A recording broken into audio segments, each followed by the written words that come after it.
free new and improved iHeartRadio app. Listen for all your music, radio, and podcasts. Free never sounded so good.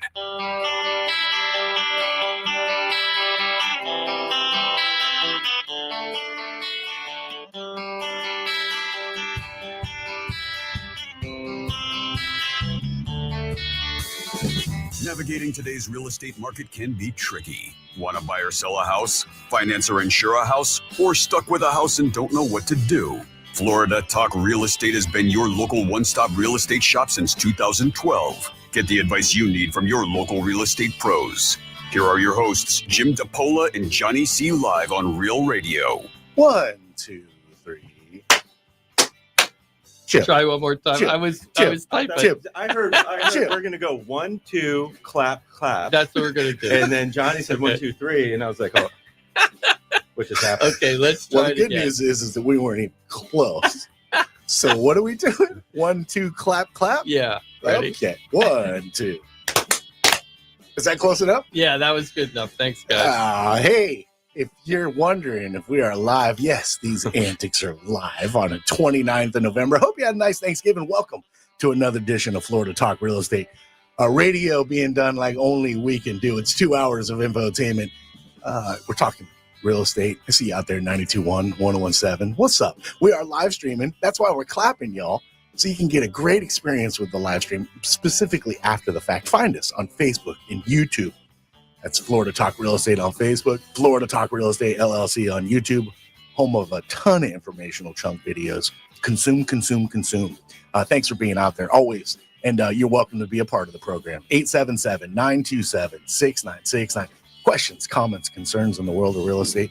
Jimothy, our producer extraordinaire, he'll line you up. At least I believe he will. What's up, my dude? Sure will. Good morning. Happy Saturday, gentlemen. Welcome to another edition of this wonderful show. Come on now. Did you clap? I don't have it. Man, you got to clap No. with us. It doesn't work for me. I like to think everybody out there listening's clapping with us. And they were all disappointed in Jim, too. Like, we're like, come on, Jim. I know. I was sitting there typing. Good to see you, buddy. Happy Thanksgiving. Good to see you as well. Let's get to the important people. Not me. I'm just your old buddy, your old pal, Johnny C. But Ross Komarinetz with Brightway Insurance, Juno Beach. Pretty damn important to this team. What's up, my friend? Not a whole lot. Happy Thanksgiving, everyone. Happy Thanksgiving to you as I'd say well. nice to see you, Johnny, but can't. I feel like you're behind a wall. Yeah, I know you're there, though. Yeah. You know what's easy? It's cool for me? I can see the back of your camera, and I can see you. But you I see. can't see Yeah. me. Right. Good to see you. Oh. Pun intended. Nice to hear you. Pleasure's mine. I hope you had a nice Thanksgiving. Speaking of hoping I had a nice Thanksgiving, our fearless leader, 13 plus years now, I've told you he runs a top producing Keller Williams team. It's the Florida Home Pros team with Keller Williams Innovations. There's Jimmy D. Jim DiPaola, how you be? Hey, I'm doing good. I'm glad to be back in Florida after a nice trip out to Tennessee. Nice. Actually, I went out to Townsend, Tennessee, which is near Pigeon Forge and Gatlinburg. I'd never been there before. Oh, cool. And we've had That's that's Eastern Tennessee? Eastern. And we had about 3 or 4 customers over the last 2 or 3 years that have all moved to Pigeon Forge or Gatlinburg area. So it was, and Townsend.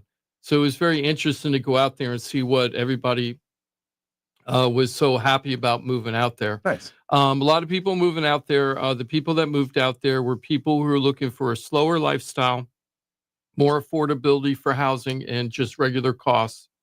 And none of them really seemed too concerned about trying to get a job out there. I always wondered, like, what are you going to do when you go there, right? But everybody seemed like I'll get a job when I get up there. And they felt like because the affordability was so low that they weren't going to have the same income that they were having down here. Yeah. However, when I looked on homes.com, checking out properties up there just to see what was going on, 2-bedroom, 2-bath. Now they're nice cabins, but they're 1,000 square feet or so. And deals are like $365, $385. So, Wow.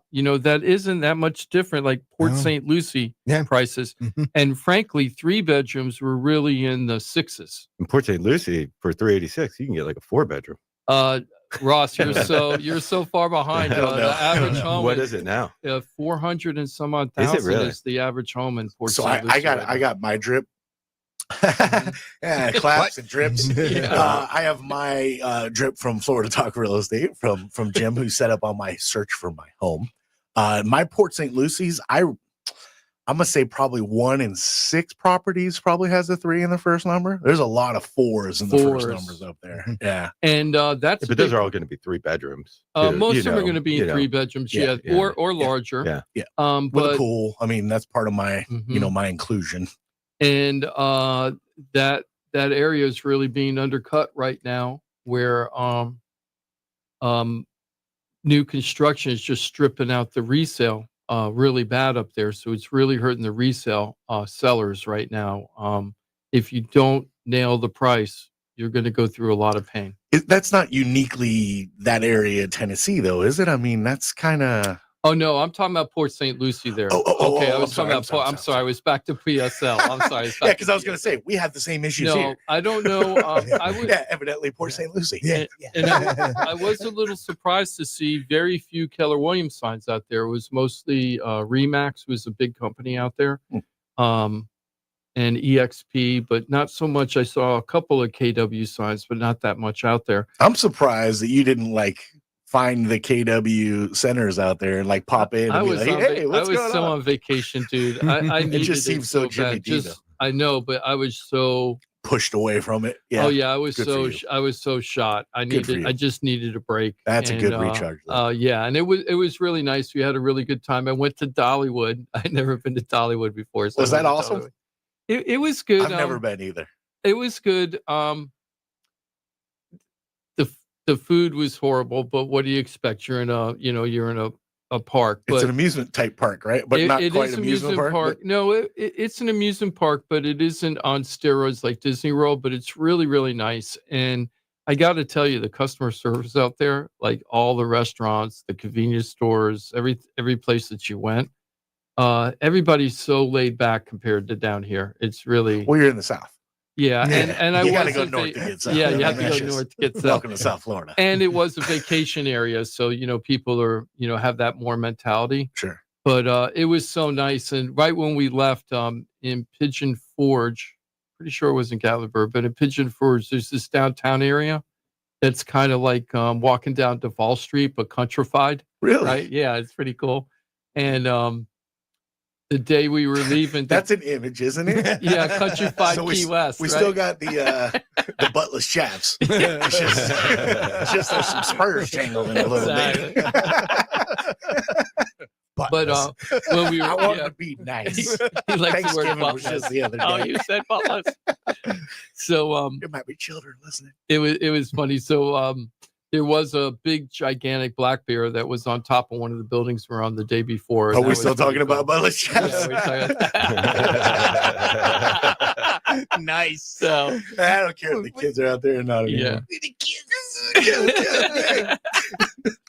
So still got it. We had a really good time, and I was just checking out. I wanted to see what was going on up there. I thought that was kind of interesting. Now, a lot of reasons that people from Florida are moving to Tennessee specifically, as opposed to Georgia or North Carolina, which are also big areas for people to consider. Can I guess? Yep, you know it. Got to be income tax. Yep, right? got to be state income tax. Got to be. Yeah. So the state income tax there is none in state of Tennessee, which is really nice. And we know we enjoy that as well. Yeah, yes. Exactly. Here in Florida. So anyway, we had a really good time up there, and thank you so much. We had the rerun last week because of that. I did, but I played. We were rerun. We had. I was listening to that. I thought we were live. I was like, man, this is live, isn't it? But we were hardcore because I did the show, and then as soon as you left the show, I went straight from the show up to Tennessee and drove the 850 miles up there. So nice. What'd you do? 12 hours, 14 hours? It was 13 and a half hours. All right, yeah. Sweet. Yeah. And Atlanta was the nightmare. We got it. It was the worst part, but it wasn't the worst of Atlanta I've been through. I've been through way worse Atlanta. I've been in Atlanta where you're like, we're never getting out of here. I wouldn't want to live in Atlanta. It's beautiful out there. Congested. People are nice, but I can't take the traffic same as Miami. It's like, why do you want to put yourself, or LA? Why would you want to put yourself through that? It's just not worth it. Totally. I was listening to Bill Barr comedy thing on the radio recently. Bill Burr. Bill Burr. Did I say Barr? Yeah. Yeah. That's Okay, our that's old- the different guy. that's That's a our- different guy. It's our old Bill AG. Burr. Yeah. So imagine if Bill Barr was a comedian. Hey, That'd you be know what? funny. He might have the chops. You never know. So Bill Burr was talking about how he hated moving to Los Angeles because of the traffic. And he was like, I can see my house, but he's like hours away. I can see my house. I can just get out of my car and walk. But I can't. I'm going to be here for 3 hours. That's funny. Anyway. That's reality, though. Got a lot to talk about this week. If you, since we've been off for a little bit, I wanted to go into a bunch of stuff about what people think is going to happen in 2026. To me, it's very interesting right now. There's a lot of things in play. There's a lot of figures coming out. We had the CPI, Consumer Price Index, come out. We had a jobs report come out, although I think it was a little behind the times. I think it was the September jobs report. People are predicting what the interest rates are going to be next year. They're predicting how is the housing market going to be. We have major upturns in the industry where we lost a tremendous amount of realtors. At one point, we were over 2 million realtors in the country. We're below 1.6 right now, and I think we're even lower than that. Were they talking like active, or did they just completely give up the license? Well, it's kind of interesting because normally when they gave out these figures, how many realtors there were, you would just assume that that's how many agents were kind of running around because almost all agents were realtors, and you don't have to be, right? If you're a real estate agent before, you could not join the MLS, the multiple listing service. Okay. And that's the lifeblood of any realtor. So almost everybody joined. Like, why wouldn't you? Right. Some people wouldn't, like maybe investors who wanted to have a license but didn't want to be a realtor or something like that. And that's the difference between a realtor and an agent. A realtor is an agent, but they're at a higher quote standard. I'm putting that in quotes, where you have to take an ethics, sworn ethics, and you could be kicked out of the group. I call it like a union. It's really a union for agents. But when you say kicked out of the group, it's more like I would consider it more like a disbarring, right? I mean, it's not like you're like, hey, get out of the group. It's like you lose your license because you're you so could lose unethical. your license or be suspended. You can have your license like suspended. lawyers. You could be on double whammy probation. Right? Like lawyers in a way. Exactly. You're held to a standard. Yes, and you have a board that you got to go before. Right. In Orlando, the board's in Orlando. Right. Thank God I've never been in that. Seriously. My old partner Rob almost had to get sucked into that one time. He never got that far because the complaint was kicked out right away. But the difference is now, the reason why I'm bringing all that up is you don't have to be a realtor to have access to the MLS anymore. So what that's saying is that they enjoy everything that the MLS has, but they're not taking the oath to uphold certain standards that the Realtors Association would want you to swear to. Sure. Right? And there's no cost to being I'm sure there's a fee for your registration. Oh yeah, that's why I say it's like a union. It's a union. So it could be that they're avoiding the ethical aspect, or it could probably is they're just avoiding the cost. A lot of them are just doing it for costs. Like Right. a lot of them, they won't even pay for the super electronic lockbox, which to me is ridiculous that you won't do that Right. because it's $7.99 a month or something. But And you it- have to be a realtor. You have to be a realtor to use it. Right. And that means the only person that can get into the box is a licensed realtor, and it picks up your the signal. It's an electronic lockbox, so it picks up who you are when you go in and you go out. So there's a record of what happened in that showing.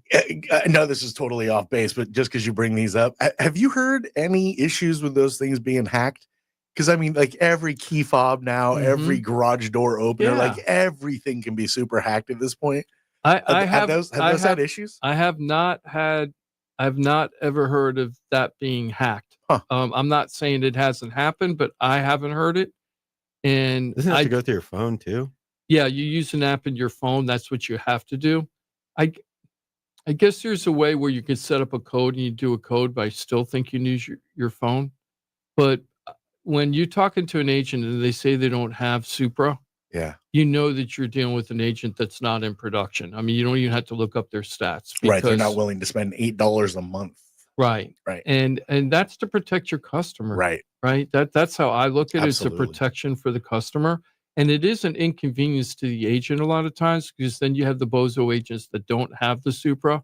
Oh, I can't get into the place. I want to show the property, and you want them to see the property. Right. So Right? you have to end up over So going we over have to to let end them up in. dealing with Yep. it. But that's okay. I mean, that's part of the business, and It it's is. cost of doing business, and I'm not complaining. I'm But- just grateful anytime we have showings. Well, this isn't about you. This is about Customers. It's well, about, and about you're talking about realtors giving up. We had a huge drop in realtors and some of the reasoning behind so it. the reason, when we say we have a drop of from 2 million to about 1.6, 1.5 million, I don't know how many of that is people that actually quit, because years before, that's what it meant basically. Right. But now it could be, you know what? I'm going to stay being an agent, but I'm not paying you anymore, and I'm still going to use the MLS. It's tough to And tell. there's, I'm not saying that necessarily is a bad thing right now, because there's a lot of craziness going on in the real estate industry. There's big lawsuits against Zillow.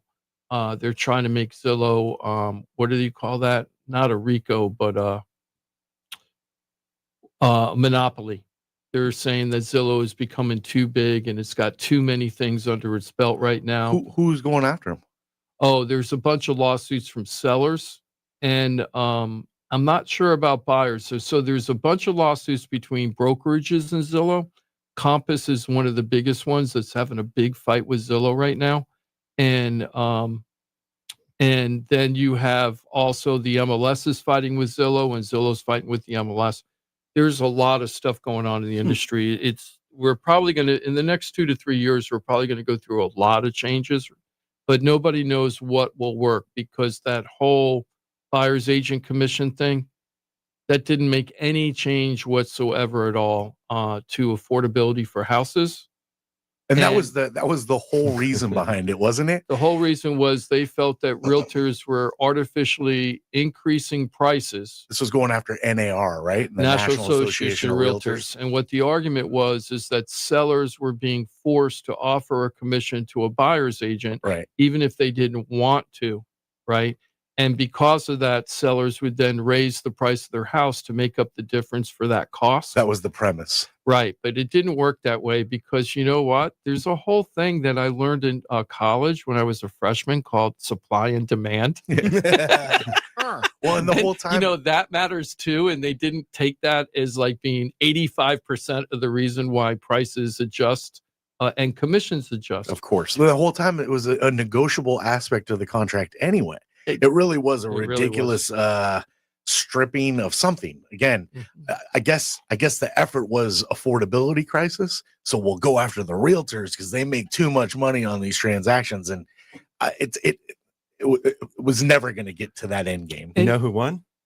Who's that? The The attorneys. lawyers. The Yeah, lawyers went, 'cause just they- like, 'cause they get spoken like an 40% of insurance that. industry guy. 40% of that settlement, Yep. Right. or whatever. Exactly. Right. 20%, whatever Right. you want to call Whatever it. it is. They always win, don't they? And the thing And is, nothing is changes yep, and nothing changes in the except more paperwork. and what people don't get is that when I started in real estate, roughly 2010ish, I dabbled for a little bit till I really started the show in 2012. The average commission was basically 3%. Sometimes you were getting 3.5% and 4% as a listing agent, right? Buyer's agents were normally getting 3%, right? So people were paying 5 to 7% for real estate commissions. Then we had the crash. Then the banks refused, because the banks were like 45% of all the sellers in the country. The banks are like, no, we're not paying you that. We're going to pay you this. So the commissions started dropping because the sellers, the banks, right, were saying, we're not paying you that. And I used to have to negotiate with the banks all the time when I was doing short sales to try to get a larger commission. Because again, that's a negotiable aspect of the contract. And sometimes I won and sometimes the bank won. And Right. it didn't matter. We just did what we had to do. Now that's okay, because it's part of the negotiations, like buying a car. You have this negotiation every time, I would imagine. Well, potentially. I mean, you say, here's what I would like as a commission. And if there's no negotiation to be had, there's no, but I'm sure people counter. But what they do, yeah. and I always start off saying the first thing you need to know, and this is before the federal regulations changed, I used to say, in Florida, real estate commissions are like the wild, wild west. That was my script. If anybody's listening that heard me do a listing presentation, heard like, it. yeah, I've heard that. I've heard it. And I go, Florida's like the wild, wild west. And what I would say is, as the listing agent, Johnny, if you convince me to do this listing for 0% commission, that's legal and you win. And if I convince Ross that I want to sell his house and I want a 10% commission and he agrees to, and he wants to give me a 10% commission, that's legal, I win. So everything's negotiable. Just that, keep that in mind. And then I say, this is what I'm going to ask you. And at the end, we're going to talk about it. Right. So that way they have it in their head and they can think about it as we're going through everything. Sure. Right. But most agents didn't do that. And a lot of agents would say you have to give 3%. And they used to do that. Right. The listing agent would tell the sellers, not all listing agents, Right. but ones that either weren't informed or didn't care.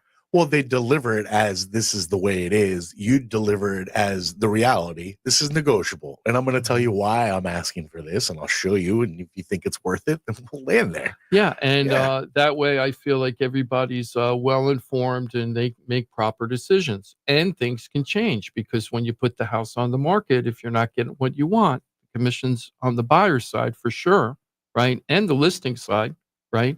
Can be renegotiated. Well, if I'm going to take this offer, I want to change the terms. But the thing that's really interesting about all that is as the inventory started getting tighter, and remember we went through after the COVID during the COVID boom, real estate commissions pretty much dropped to 2.5% from 3% to 2.5% on average.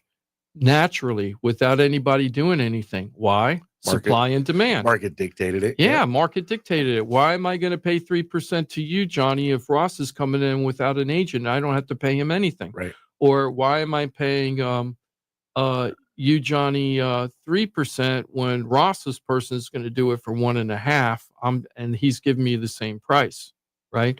And that all became wheeler dealer and commissions dropped. My commission has dropped. I just did my annual stats for the year. My commission dropped compared to 3 years ago, 0.4% overall. Almost 0.5%? And yeah, almost 0.5% overall. And that is a function of the market. It wasn't anything else. It was market's a little slower, harder competition when you're getting the listing, right? There's more people because there's so few listings out there comparatively that people don't, it isn't like shooting a fish in the barrel anymore. And some people undercut you. I got undercut twice in the last couple months with agents that were charging a slightly less commission, not aggressive, right? Yeah, because negotiations, you can make up that difference in a second. But they took agents that wasn't as seasoned as me. Now, maybe they'll do a good job and maybe they won't. I hope they do. Sure. I want everybody to do well in real estate. But that's the way. So anyway, there's a lot of changes going on that we kind of got off track, but there's so many changes going on. We're going to talk a little bit more about that. But let me just do a couple of shout outs, if you don't mind. My first shout out's going to be to Greek and Franny from the Penthouse for the turkey drive that they did last week. The Florida Talk Real Estate Show donated some money, a $500 raffle ticket. And it was kind of cool how they did it. They had bags of groceries like onions and carrots and stuff, like a bag, and then a free frozen turkey, right? From DiMartino Produce. So this year, DiMartino Produce has given produce for many years. Yeah, now. many years. This year, I heard that they actually supplied the turkeys as well. So they really stepped in massively this year. I didn't know that. Yeah, hats off to them. They've been a big part of it over the years, but huge part of it this year. I had to leave a little early while they were giving everything out. It was fun giving out the bags to everybody and everything. But I know that there had to be probably 80 families that were helped at that point before I left. Awesome. And that was awesome. Great. What was cool is the raffle tickets, there were 4 or 5 of them. Some were for $100 and there was one for $500. They put them in the bag. With just a little voucher thing. I right? thought they put them on the back of a old Doc's bumper sticker. I heard it was the I didn't either know. way we're screwed bumper stickers. Oh, that's so. I would have taken one of them if I knew that was there. Darn it. So, but anyway, it was a really great event, and thank you, Crazy Horse Saloons, for supporting them, and Awesome. Thank you, Franny and Greek, for allowing us to be part of it. I was really happy to do that. I'd like to do it Well, every and year. thank you for being a part of it. Well, the it's whole all team. of us. It's all of us. Well, So, don't look Johnny, at me. you did great. You guys are Yeah. amazing. You did great. I mean, and if Thank you you, weren't Ross. there, the whole operation would fall apart. You guys just make me honored to be the voice. so it's The first and the last voice you hear. so it was really, really good experience. And let me tell you, I almost teared up as soon as I walked in. There was this older lady. Her name is Michelle, and we started talking. Really nice lady. She had a walker, and she explained to me that she had lost her house to foreclosure, and she has like 3 different types of cancers, and she's at stage 4. Oh. And she was over there not to pick up food, but to donate like 4 bags of groceries to help other people. It's amazing. And the lady doesn't have any place to live. Right. I mean, Amazing. is that amazing, Michelle? She's a real big, real radio fan, been listening forever. And I think she ended up short selling her home or something, but she got hardly any money at all. Oh. And then she was able to keep it as, rent for a little while, and then she ran out of money. Oh. But she was over there giving out donations to help other people because she said she knows what it was like to be hungry. You had a need like that, and she has a tremendous need. That's wow. And amazing. it just shows you the need that's out there. So just remember that during the holiday seasons and everything. And I'm going to throw it out here one more time. We're about ready to buy that computer for the kids for the Knights of Pythagoras Mentoring Network, which is KOP Mentoring Network. And this computer is going to be used for their podcast that they've been running for 5 years. Their computer's so old that and outdated that it keeps crashing on them during the podcast. And these are all kids like middle schoolers to high schoolers that are putting together a podcast by themselves where they book the guests, they do the layouts, they do the live broadcast, they Great run experience. the show. And so we're trying to raise money for charity. Ross Komarinetz from Brightway Insurance is giving a huge donation. Paul Krasker from the law office, Paula Krasker, is going to be giving out some money. Awesome. Of course, the Florida Home Pros, Keller Williams, I'm going to be doing it. But we're really looking for a couple other people to help out. Nate S., I'm not going to say his last name on the air, but he has also went into the Facebook post we had where you can click on the link to donate money. But that link is very complicated to get to, and we didn't have a really good response, even though I put it out on our weekly newsletter too. So anybody interested in helping out those kids, please give me a call. All you got to do is reach out to us through Florida Talk Real Estate. We have so many ways, Johnny. Sure. Probably the best way would be on Facebook. Be like, hey, Jim, I want to donate. Of course, you can go to floridatalkrealestate.com. There's a hotline. You can call it 888-973-7828. Contact page. You can fill that out. Lots of ways to get in touch. Just give you 3 really good ways right there. But always remember floridatalkrealestate.com. Your access to the entire team, whether you're looking to donate for these kids, Knights of Pythagoras Mentoring Network, or you need a professional in the world of real estate. You want a break? Yes, let's go ahead and take a break. On this flip side, we're going to do the clap one more time. Okay. And well. I'm Let's do it every surprised time. that We got to Johnny, get better. Are we going to practice? and I'm surprised Johnny hasn't sued us yet, because the headline for one of my most clicked on emails in the last several weekly emails was Johnny C's got the clap. Old news. And that That's subject so line old got people to click on it. Yeah. That was clickbait. Yeah, how about that? And then I wrote on the second headline when you clicked on it, says, and that's a good thing. I thought you had that trademark, John. Dude, I keep failing at my attempts. It's amazing what you can and can't get locked up. Damn it. Where was I? FloridaTalkRealEstate.com. That's right. You should absolutely write that down. Know it, use it, love it, share it is the way I like to put it. Because when you're looking to buy a home, sell a home, stuck with a home, you don't know what to do. If you need a professional in the world of real estate, I have one for you. One click away, FloridaTalkRealEstate.com. Again, on Facebook and YouTube, lots to consume. But that .com, if you need it, is there for you. And again, when I say share it, you never know. You can change lives, including your very own. Because not everybody talks about all the details. Not everyone's like, man, I'm drowning.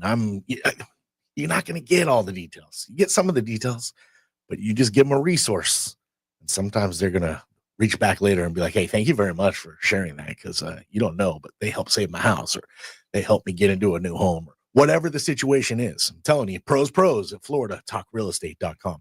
4 minutes from now, we get back at it. It is the 29th of November. I hope you had a nice Thanksgiving. We are live on this Saturday, and you can be a part of it. Toll free, 877-927-6969. Dial in, 4-minute break, and we're back at it on a Saturday. It's Florida Talk Real Estate right here on Real Radio.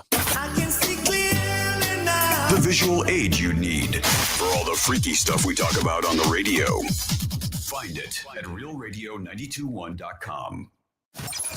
Here's what's happening with the weather on Real Radio. I'm CBS 12 meteorologist Charlotte Carl. It's going to be a pleasant afternoon, mostly dry skies. We'll keep about a 20% chance for a brief coastal shower in the forecast. Overnight, that chance will remain. We'll see cloud cover diminish once we get past midnight. Lows only dropping into the 60s and lower 70s. This report is sponsored by Indeed.com. Indeed Sponsored Jobs gives your job posting a turbo boost. Match with the candidates you're looking for, making your hiring simple. Visit Indeed.com/credit. Again, that's Indeed.com/credit. Hey, it's your boy Johnny C here, host of Florida Talk Real Estate. They're tops when it comes to helping people buy and sell houses. But Florida Talk Real Estate is so much more than that. For 5 years, I've watched these guys help thousands of our listeners with any real estate need. They couldn't do it without their sponsors, who are experts in their fields. Check it out. Jim DiPaola, powered by Keller Williams Realty. Their team specializes in helping people sell their house for top dollar, and buyers get great deals on the purchase of their home. That's what they did for me and my family, and I couldn't be happier that I hired them for my real estate transaction. Mike Rao from the mortgage firm is one of our favorite guests on the show, and he is the mortgage guy. Whether you're looking for a refi or a mortgage to purchase a new home, Mike Rao will get you the answers you need. The mortgage firm is licensed to do loans in Florida, Alabama, Tennessee, and Georgia, and they have local offices that cover all of South Florida. So if you're thinking about a refi or a new mortgage, go to the mortgage guy, Mike Rao, and find out what he can do for you. The Mortgage Firm, Inc., NMLS 189233, Florida license MLD 78, equal housing lender. The law office of Paul A. Krasker has been specializing in real estate law for nearly 25 years and has the professional team you need. Upside down with your house, Paul's team can help you conduct short sales, loan modifications, even if you're behind on payments. They also help you with foreclosure defense and bankruptcy. They can even help you get a student loan modification and repair your credit to get the score you need. Paul's full-service team has helped thousands of our listeners, and they can help you too. Trident Title LLC is the largest privately owned title company in Florida. When you need a title company to complete a refi, home purchase, or sale, Trident Title has got you covered. Not only do they offer competitive pricing, Trident Title has attorneys on staff to make sure if you have bumps in the road declaring title that you can get the job done.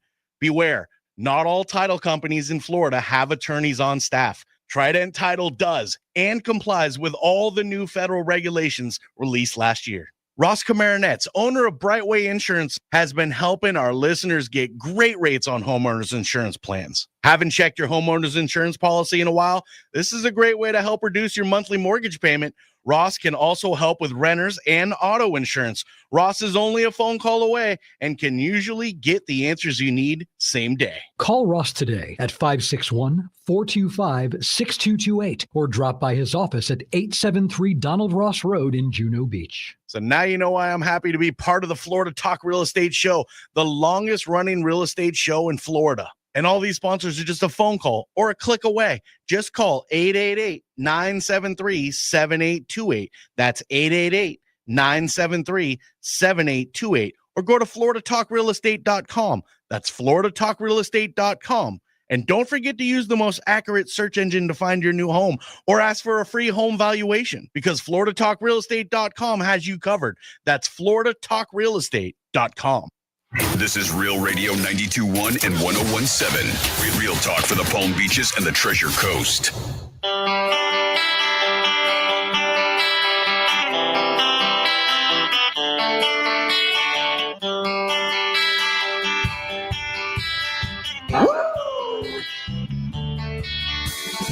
This is Florida Talk Real Estate with Jim DiPaola and Johnny C. Got a question for the show? Call us live at 1-877-927-6969. 1, 2. Close enough. You know, We'll see. hey. Timothy was off a little bit. let's do one more just for, so I feel better about it, right? 1, 2. That's got to be better. I think that's better. That's got to be better. Hey, thanks for joining in on a Saturday. Hope you had a nice Thanksgiving. It's the 29th of November. We are live in studio. Me, Johnny C., our producer extraordinaire. We're the best damn produced show on the station. That's for damn sure. What's up, my dude, Jimmy? Hello, and good morning. Good morning. Phone lines are open, 877-927-6969. I'm assured today that Jimothy will line you up if you dial in. Absolutely. He still says yes. Keep me busy. There it is. You're more than welcome to join in the conversation at hand. If you have a question, comment, concern in the world of real estate, dial in. If you just want to say hi to Ross Komarinetz with Brightway Insurance, Juno Beach, he's right here. You can do that. Hey, Ross. Hi, everyone. Were you watching the game today? And don't say what game. I don't know yet. I don't know if I want to watch. Well, you can hear it right here on Real Radio. That's a 4:30 Is this kickoff. the official FSU station? I don't like the way you put that, actually. This is home of Gator football for many years now. Oh, and they happen to be playing that old girl school, Florida State, today. Okay. All right. Well, maybe I'll listen in then. You can. Was that a 1:30 pregame, Jimothy, for Yes. a 4:30 kick? Yes, sir. Here on Real Radio. Mhm. 4:30 prime time. Prime time. Let's get some. That's a pretty good rivalry. There's some pretty good rivalries today. That Michigan-Ohio State, that should be pretty fun. It's going to be a good one. We do have a Gator present here today. It's Jim DiPaola, Florida Home Pros team, Keller Williams Innovation. What up? Go Gators. You want to hear something funny about that? Yeah. I was just talking to somebody yesterday. When I was younger, I used to say that if I ever slipped into a coma for months at a time and I woke up, I would know two things right away. Number one, if it was a Sunday or not. And number two, whether I woke up in Gainesville or not. Because I'm not a big Sunday person. I never really like Sundays that much. Sundays are, I don't know why. I just didn't like Sundays. And Gainesville. I wasn't really a big Gainesville person. No, just didn't fit you. No, I just didn't. I get it. Hey, it's enough out of you. It's a beautiful area and everything, but I don't know. There's a bunch of gators there. Yeah, there are. Yeah. There's crocodiles too, by the way. It's like going to Italy. Those damn Yeah. Italians. Yeah, there's a ton of Italians here. It's the only reason I won't go to Italy. Hey, I just want to go over a few of the properties that we have active right now, if you don't mind. I just wanted to give everybody a little flavor of some of the inventory I got out there. We've got 1245 Carlton Court, which is in Komarinetz in Fort Pierce. Nice. And this is a nice and clean, ready to go, turnkey ready, bright and airy, 2-2 unit on the second floor. It's not in the water area of this community. There's a lot of buildings throughout this community, but it is a waterfront community for sure. Oh, yeah. And I don't know how many times Johnny has told me he's dropped the lines in the That's the Indian River. Indian River, Yeah, right? yeah. It's the intercoastal Indian River. Yeah. And drop the lines in there. And So many. there's tons of docking for boats. And let me tell you, that whole area, South Hutchinson Island, it's a really good, if you want to go out and hang out at happy hours and stuff, there's a lot of choices for you out there for a little town. For sure. Yeah, Yeah. that's And it seems like everybody knows everybody over there a lot. I'm fond of it because that's where my grandparents, the Colonnade specifically, is where my grandparents were. It's where I visited every summer. So I'm very fond of it. But even without that connection, it's just a cool spot in It Fort is. Pierce. Once you go over the bridge, it just feels very different, you know? And my mom used to always say, I ain't going OTB Right. over the bridge. Yeah, I ain't exactly. going I'm over the not bridge. going over Kidding there. me? I got no need over there. But yeah, that's a cool spot right there for sure. I Some did cool a- attractions too. A great beach access. Elite Museum is there. There's the thing where they have the stingrays. It's like an oceanographic thing. And they rehabilitate animals that you can go to. Actually, it's a lot of fun. Good, Totally. nice area. And you shoot right up A1A there, and you're in Fort Pierce, and you got all kinds of restaurants and everything. Not far away. It's so nice. And I did a little Facebook video when I put the house on the market, and I shot a little thing of me driving over the bridge to get to the unit. I was like, I love coming up to this unit because you just feel like you're in Florida. So that's funny you say that. For me, like my whole hell, even today, going over that bridge was like the real, like, now I'm here. I'm in Florida now. Exactly. Yeah. Doesn't And it there was feel like always the that? feeling when you got off the plane in West Palm, when that humidity just smacks you, a California kid coming in. As soon as you step over the threshold, you're like, oh, it's Florida. That's Yep. Florida. There it is. And the food is really good out there, and it's not that expensive. It isn't like you have to pay an arm and a leg for stuff out there. So really, really great place. And we have this unit. It's under $200,000. It's $195,000. So come give us a call. Wow. They've already done the concrete restoration in this building. I think the reserves are okay. So give us a call if you're looking for that place that you just want something inexpensive but feel like you're in Florida all the time. Maybe you only come here part-time and you live in another part of the country. This would be a great, affordable way to do that. Then we have, oh, and by the way, that's a 55 and over community. And we have another one. I'm sorry, I got hiccups now.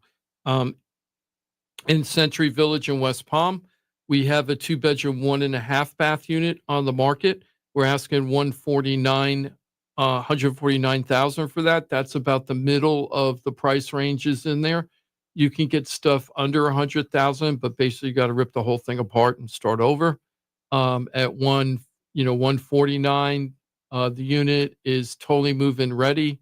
All the mechanicals are in great shape. Kitchen's been updated, and it's ready to go in turnkey. Another affordable option for people under $200,000 condo. This is $149,000 for a 2-bedroom, 1 bath. Then we have. Why am I surprised that that's less expensive than the Colonnades unit?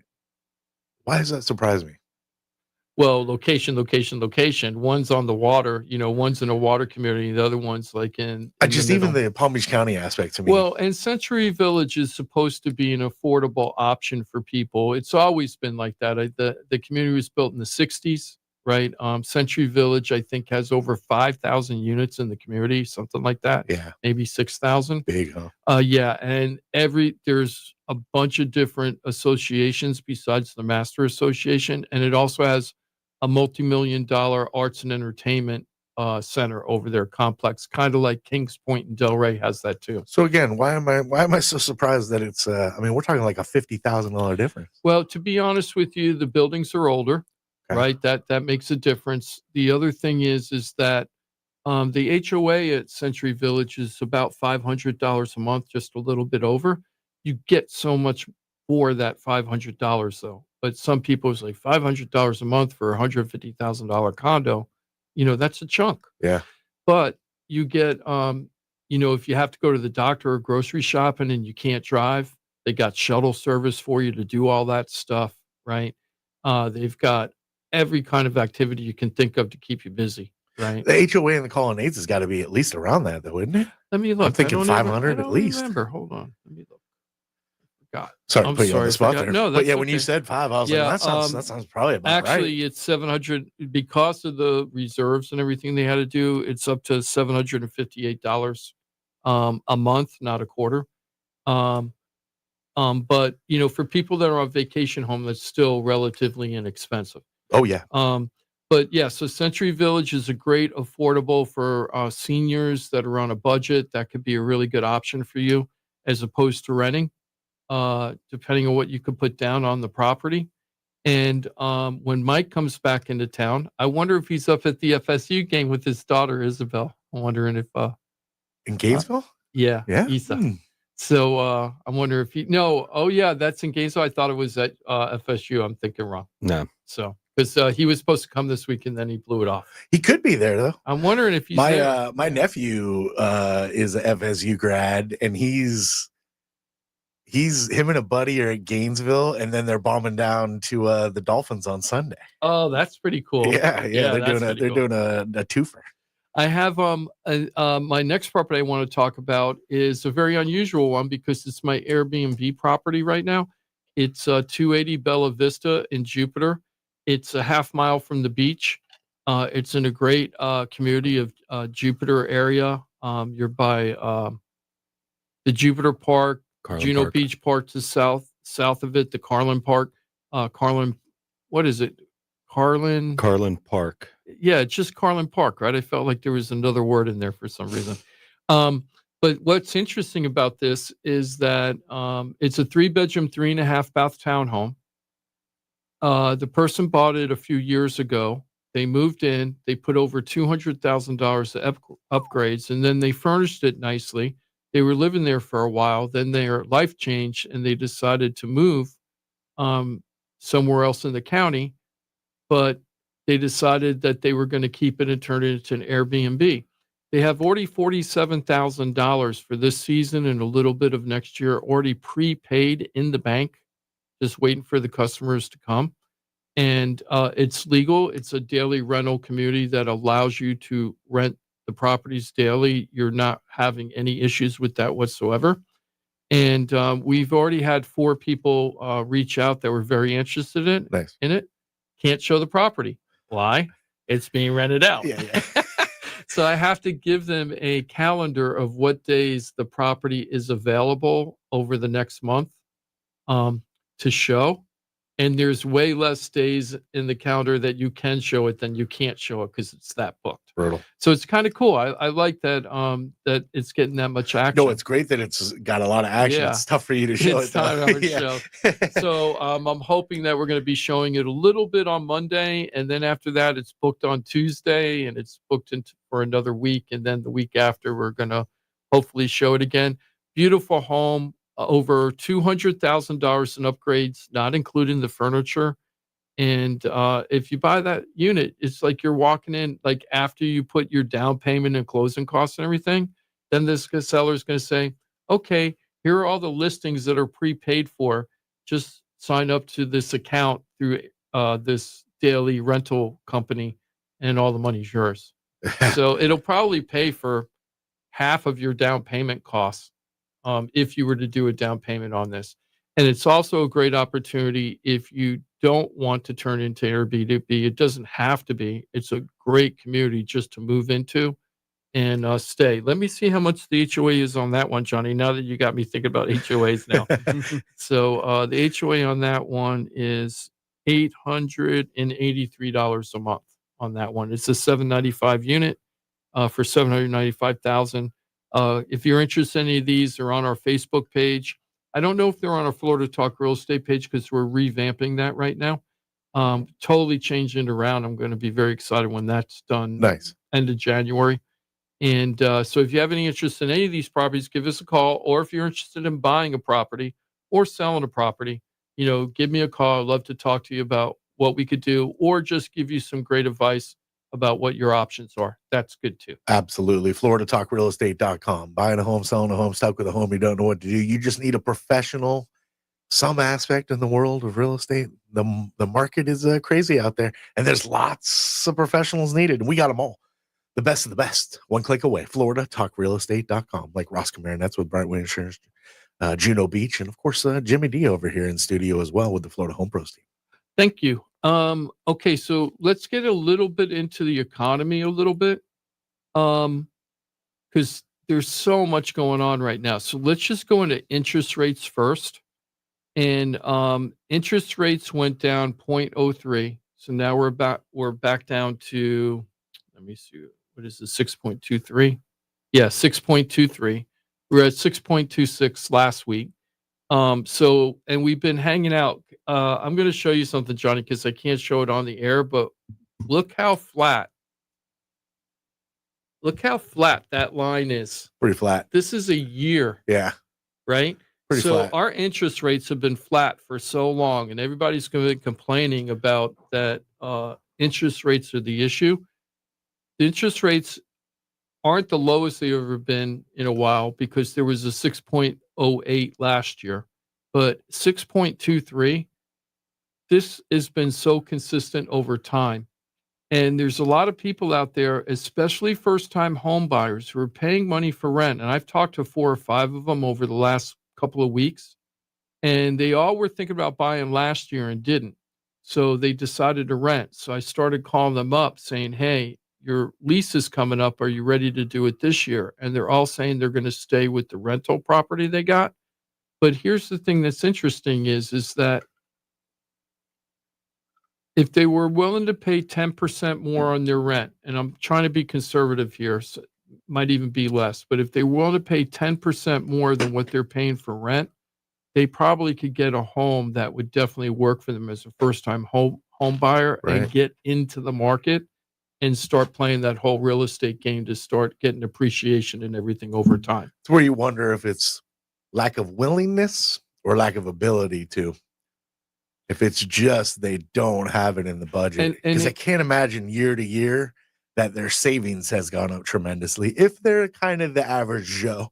In fact, I would think the opposite. I would think their savings have been depleted and their credit cards have been stacked up. I would think that that's true, but there's a lot of people out there that don't know what they don't know and they haven't figured it out yet, so they're afraid. Don't fill in the blanks on your own. That's facts. Mm-hmm. And I feel like some of them would be really missing out because let's say that you bought 2 or 3 years ago and you were paying 10% more than what you were paying for rent, but you had potential tax benefits from owning the home, and then you had appreciation over time.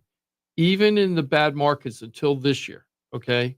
But in 2023 and 2024, which were not great markets, we still saw 3 to 5% appreciation. Well, that's what we should see on a yearly basis. I mean, that's what we expect, 3 to 5%. So if you expect 10% and 3% interest rate. 14%. Yeah, and 3% interest rate. That's right. That's what Ross is waiting and you for. only want 3-year mortgages at 3%, right? You only want 3 yeah. No, I want the 50-year. No, yeah. I want the 50-year at 50-year. 3%. Which we are going to talk about all that stuff because there was some talk about affordability that we have to slide into this conversation. I thought we totally debunked the 50-year. Didn't we do that? Didn't we say that's not a way to save money? But they're throwing out other things now that are kind of interesting, to be honest with you. There's some interesting stuff being bantered about to see if there's some options out there, because I'm kind of the opinion that the only way that we're going to see the affordability crisis end is by having a pretty decent haircut on appreciation that we've had, because the appreciation we had during COVID was unsustainable and not based in reality. And I feel like that people were willing to pay at that moment, because I know people like AJ, experiencedappraisers.com. He's like, hey, wait a second, I'm the one that's appraised all those houses. And at that moment, when people were willing to buy what they were willing to, it's worth what people were willing to pay, right? It was legit that way. But over the time of house appreciation, what you would expect a normal appreciation, that was very unrealistic. And people took advantage of it, which is great. Sure. You always do that, just like the stock market. But the stock market corrects itself over time. And real estate's much harder to correct, it seems like to me. I don't know why, but it just seems like way more harder to correct. Because it takes the stock market is just jitters, right? That can correct. Pretty fast. Yeah, real fast. The housing market requires massive action, and it's usually nothing positive for big corrections. Yeah, and it's going to take big, like, floors to fall out. And that's true. And there's also a big effort that you have to do to get out of that asset, if you will, like to sell the house. But if you want to sell a stock, you just click a button and your stock. So much of the stocks is based on speculation. Yeah. The speculation in the housing market is what's just going to happen in the future, right? I mean, it's the same speculation, but you don't invest the same way. So, but you can rest assured that you will highly likely get appreciation if you buy a home. Yes. Unless the floor falls out. Yes. And that gets me to the next thing, which is where supposedly almost 50% of the houses are mortgage free. Wow.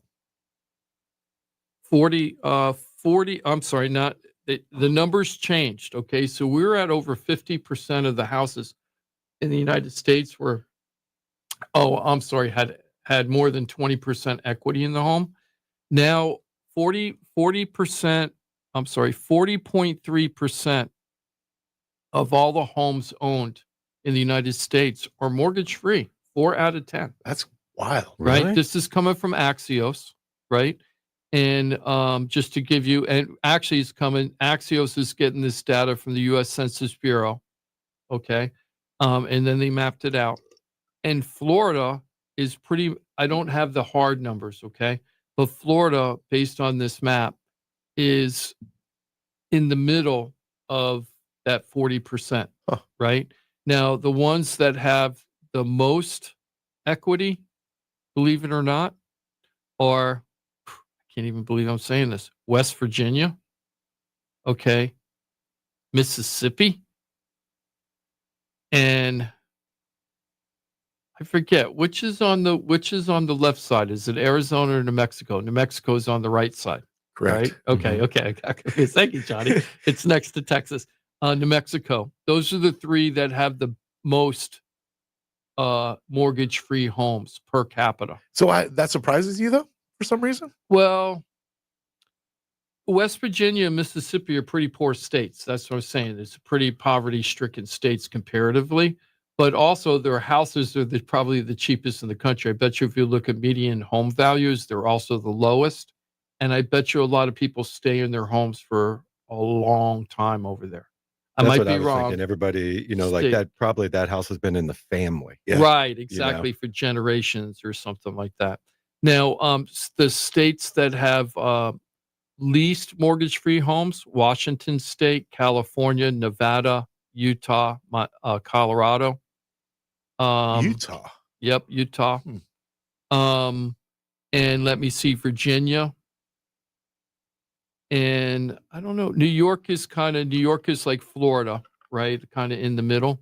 So anyway, there's a lot of people out there that have mortgage-free homes, and that kind of makes sense because the average first-time home buyer right now, which we talked about the last time we were on the show, was 40 years old. Right. First-time home buyer, 40 years old. I saw one influencer go, 40 years old, and they're like a 31-year-old guy, and he's like freaking out that his generation is missing out on home ownership, which he's correct about. When I was 31, I had the perspective that I was never going to own a home. Yes, for sure. Yeah, like doesn't matter what is going to happen. I'm never going to be a homeowner. I was never going to get married. I was I'm never having a kid, and I'm never going to own a home. Guess what? I watched like 3/4 of that happen in real life. You think you know? Yeah, you don't know what you don't know. Right? That's right. But I think I bought my home when I was 31 too. I think I was 31. Yeah, 31. I was 31 when I bought my house. So I started a little late. Like a lot of my friends had already bought homes by the time I bought my home. I had bought when did you buy your first home? When I was probably 28. Okay.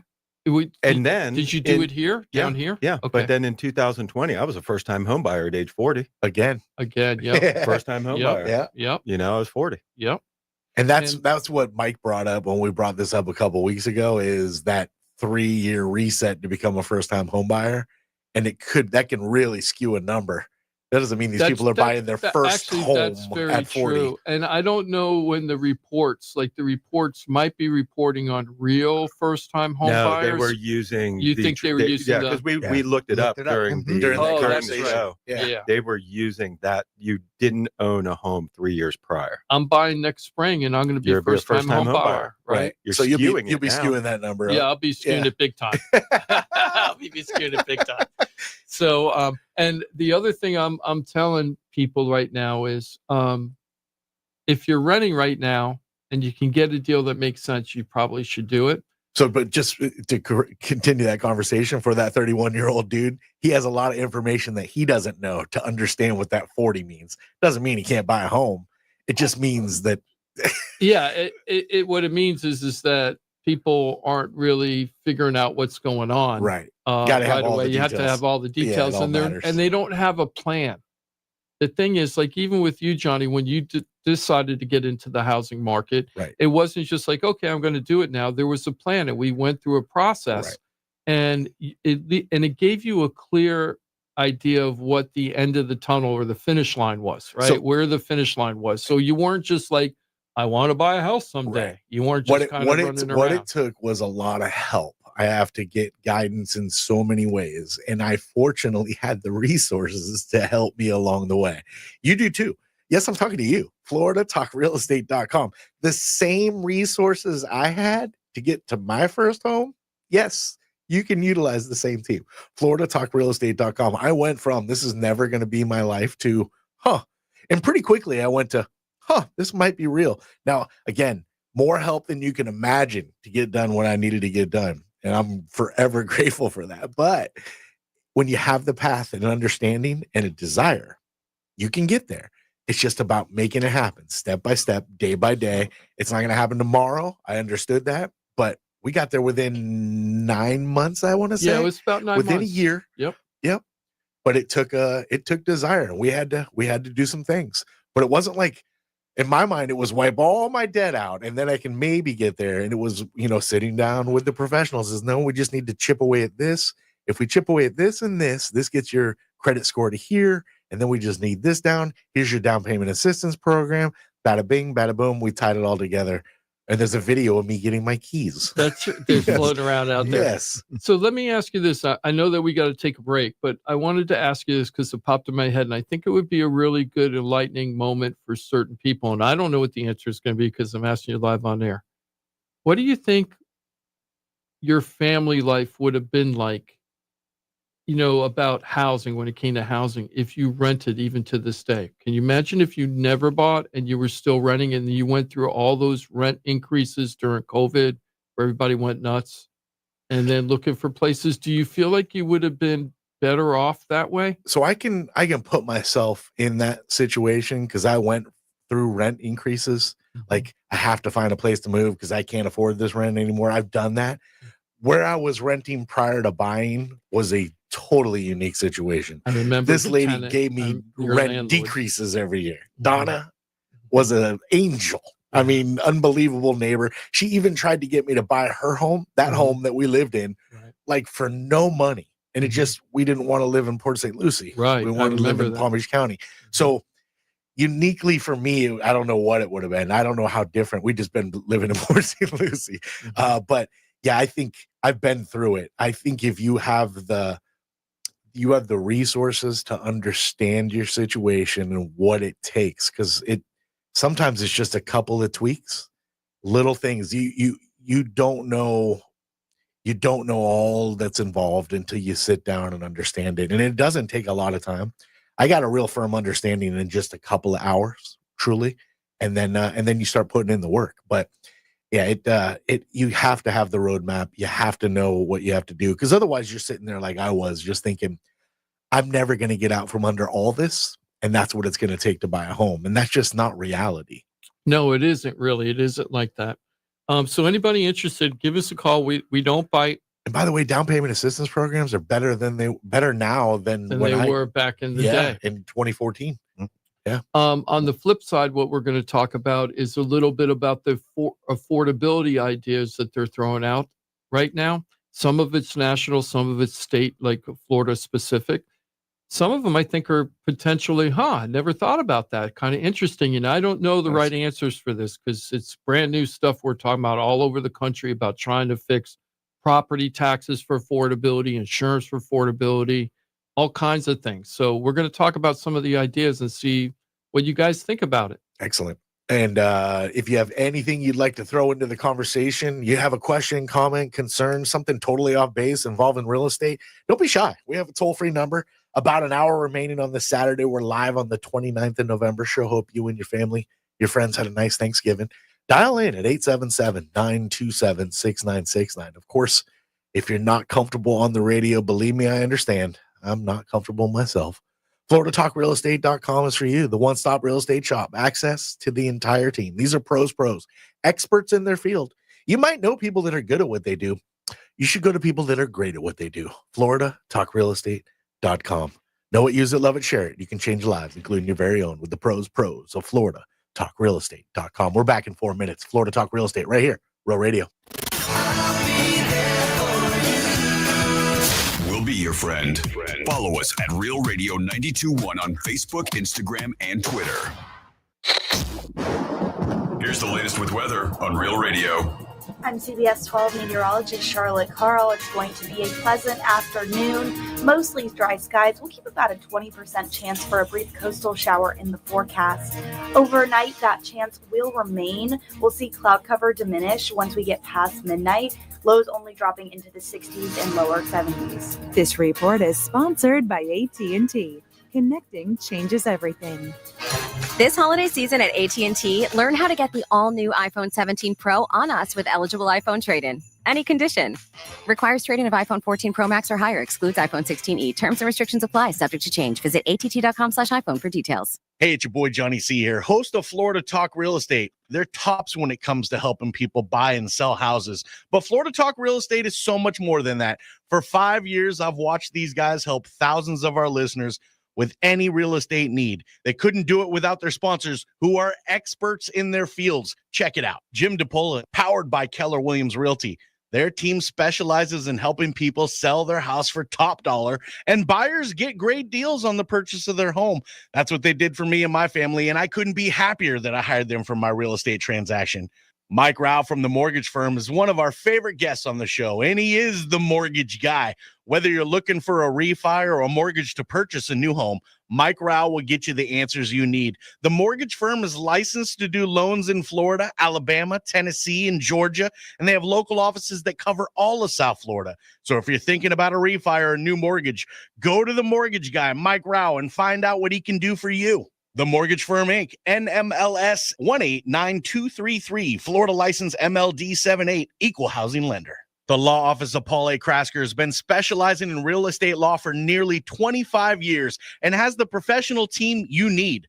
Upside down with your house, Paul's team can help you conduct short sales, loan modifications, even if you're behind on payments. They also help you with foreclosure defense and bankruptcy. They can even help you get a student loan modification and repair your credit to get the score you need. Paul's full-service team has helped thousands of our listeners, and they can help you too. Trident Title LLC is the largest privately owned title company in Florida. When you need a title company to complete a refi, home purchase, or sale, Trident Title has got you covered. Not only do they offer competitive pricing, Trident Title has attorneys on staff to make sure if you have bumps in the road declaring title that you can get the job done. Beware, not all title companies in Florida have attorneys on staff. Trident Title does and complies with all the new federal regulations released last year. Ross Komarinetz, owner of Brightway Insurance, has been helping our listeners get great rates on homeowners insurance plans. Haven't checked your homeowners insurance policy in a while?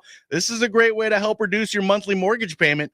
Ross can also help with renters and auto insurance. Ross is only a phone call away and can usually get the answers you need same day. Call Ross today at 561-425-6228 or drop by his office at 873 Donald Ross Road in Juno Beach. So now you know why I'm happy to be part of the Florida Talk Real Estate Show, the longest running real estate show in Florida. And all these sponsors are just a phone call or a click away. Just call 888-973-7828. That's 888-973-7828. Or go to floridatalkrealestate.com. That's floridatalkrealestate.com. And don't forget to use the most accurate search engine to find your new home or ask for a free home valuation because floridatalkrealestate.com has you covered. That's floridatalkrealestate.com.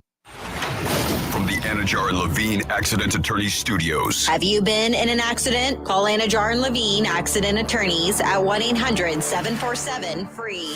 That's 1-800-747-3733. Real Radio 92.1 is WZZR West Palm Beach, an iHeartRadio station. Make us the #1 preset on your car radio and on the free new and improved iHeartRadio app. Listen for all your music, radio, and podcasts. Free never sounded so good.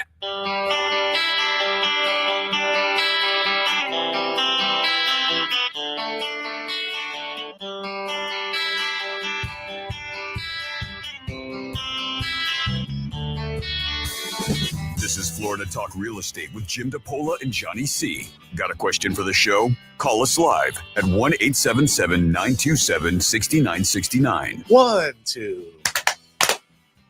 That's got to be close enough, huh? Please clap. I noticed Jimmy didn't do it again. No, I did do it. But no, my Jimmy. screen, the screen was slow. bothers me that he doesn't do it with us. I was getting ready to play some Jet. Yeah, that's please, why. yeah. All right. Well, I guess you have it on mind. That's my participation. You want to do it one more time? It's all about the camera. Let's try one more time. All right, one more time. 1, 2. I think that was our worked. best I think one that ever. That might be the best yet. That's the best. Yeah, at least we we're should getting- just run that over and over again. Yeah, can you record that? We'll add it in. Thank you. There it is. Yeah, you guys are amazing. It is. Thank you. It's the 29th of November. Thanks for being with us on a Saturday. Sure hope you had a nice Thanksgiving. If it wasn't great, the good news is you got through it. It's past now. You don't have to dwell on it anymore. Sorry for bringing it up. Johnny C is me. Timothy's our producer extraordinaire. What's up, my dude? Hello, and good morning. Good morning. Happy Saturday after Thanksgiving. Yeah, come on now. Mm-hmm. Thank you very much. Get it all over your face on a Saturday. And the giblets. Oh, that's my favorite part. Mm-hmm, Yeah. Sure is. My the girls in my life were like, man, it is. I couldn't find the bag of giblets in our turkey. Okay, so you're like, you cooked the bag of giblets then? No. I completely when the turkey was done and after I cut it, I ripped that thing apart to find the bag of giblets. Not in there? It came without a bag of giblets. It came with the neck, which is probably my favorite part. I love holding it, just being like, man, this is Look at that. this is awesome. Look at this. Look how big it is in my hand. Wow. But the mine came without a bag of giblets. No kidding. I almost called Butterball too, just to be like, excuse me. how am I supposed to make my Thanksgiving? Hmm. Can't make stuffing anymore. Without stuffing, what's Thanksgiving? What's that hotline? 1-800-TURKEY? Stuff it. 1-800-STUFF it. Nice. I think. Yeah. How about that? No giblet bag in my turkey. That's And I know you're all thinking, you cooked the giblet bag. I did not. But my girls walked in. They see me like double fisting this thing, looking for it. I'm coming in both sides. They're like, what are you doing? You got that on video? Looking for the giblet bag. I hope. Anyway. Good times. Ross Komarinetz is over here wondering why he's sitting next to me at this point. He's with Brightway Insurance, Juno Beach. Hey, Ross, how are you? Hey, it's good. I can't see you. Probably for the best, especially as I'm showing all the visuals, the hands visuals. Mm-hmm. Yeah. I guess if you are streaming with us on Facebook or YouTube, congratulations. It's like Ready? we're in the kitchen. Clap. Please. Jimmy D's over here, our fearless leader. 13 plus years now. I've told you he runs a top producing Keller Williams team. It's the Florida Home Pros team, Keller Williams Innovations. Hello, Jim DiPaola. Hey, happy South Florida, everybody. Ever have a turkey with no giblet bag in it? Yes, and I've had my mom cook it with the giblet bag in it before. That's happened too. So I know that's what my mom thought. She's like, that fool, it's in there. It. It's in there. You ever gonna cook it? You ever double fist it? Just curious. No. You should. So I guess I've been doing it wrong all this time. The bird turned out amazing. So it might be a tradition. All right, nice and moist. So the economy is very confusing right now, and there's all kinds of things going on. So I thought that we'd kind of like just go over and kind of put some things in perspective. And the first thing I wanted to talk about was kind of inflation. Okay. Consumer price index just came out. Actually came out this came out in October, but we haven't had one since. So I'm going to use the October. In October, we were at 3%. This is the CPI. Okay. So we're at 3%. So what is the CPI? Consumer price index. It is goods and services. And it includes things like food and beverages, housing, apparel, transportation, medical care, recreation, education, and other goods and services. It doesn't include housing, though, right? Didn't we discuss that? It says that? housing in here. Oh, it does. Says, Okay. what are the products and service categories included in the CPI? It does include housing. Now, the PPI is about production, and that's like behind the scenes what's happening with producers producing things. But the CPI is like what we're paying for at the register, and we're at 3%. And I keep hearing all these politicians arguing about these numbers all the time, both sides, right? I'm not saying one side or the other side. And look, here's the reality. We've been talking about this since the inflation was almost 10%. Remember when inflation got to 10% after COVID? And we watched, it was actually 9.1 or something, they said. And it went all the way down to like 2.3, 2.4. And that's kind of where we were at the beginning of the year, roughly. And it has been scooting up. You just can't avoid it. It has been scooting up. Now, is it going crazy up? No, it's not. Not what people were predicting with the tariff changes and everything. People thought it was going to jump tremendously. Not saying it's not going to happen, but it hasn't happened yet. But we did go from 2.4 to 3.0, and that's an increase. Is it an increase that's going to make a difference? Like, certain people it will. Most people can absorb that kind of interest rate because we were at 3% the last time we were at 3%, which was pre 2025, right? We were at we were in the threes in 2024 for sure. We were in the threes. It might have been 3.8, 3.9 or whatever. But when we were in there, we were still cooking along and getting things done. People were still complaining about the high prices. There's no doubt about that. Oh, yeah. But we have seen them gone down. So that part is true. They have gone down. But since 2020. Yeah, since 2020. Yeah. But they are going up since January. They are going up. Now, are they going up tremendously? Well, they went up about 10%. If you're at 2.4 and you get to 3, right? Actually, that's, that might be closer to 20%, right? Increase. Now, you're talking about decimals, but still it's a 20% increase. So things are more expensive, whether you want to say it is or it isn't, or things are getting better or not. As far as inflation is not going down. It is not going down. It is going up, but it's going up slightly, and it could be a variance because we've seen some months where we're at 3.0, and then we drop down to 2.8, right, in just 1 month. So it could be a variance, but we're not going down right now. We're also not going up tremendously. Mortgages, we just talked about how for the last year, it's looks like almost as straight of a line as you can get with the chart. Yeah. It's pretty darn flat. The variance is about a quarter point. We've only gone up or down about a quarter point with mortgage rates for the last year. That's pretty good because all the other years we've had the bouncing ball where we got whiplash from going up and down and up and down. We've been pretty steady. You could almost bank on what your mortgage payment was going to be if you went out buying homes. You didn't have to worry to rush to go buy something. Right.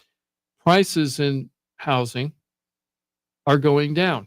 Zillow is putting out a big call to alarm saying Zillow raises red flags on homes and mortgage rate. It says that the big problems we're having is affordability.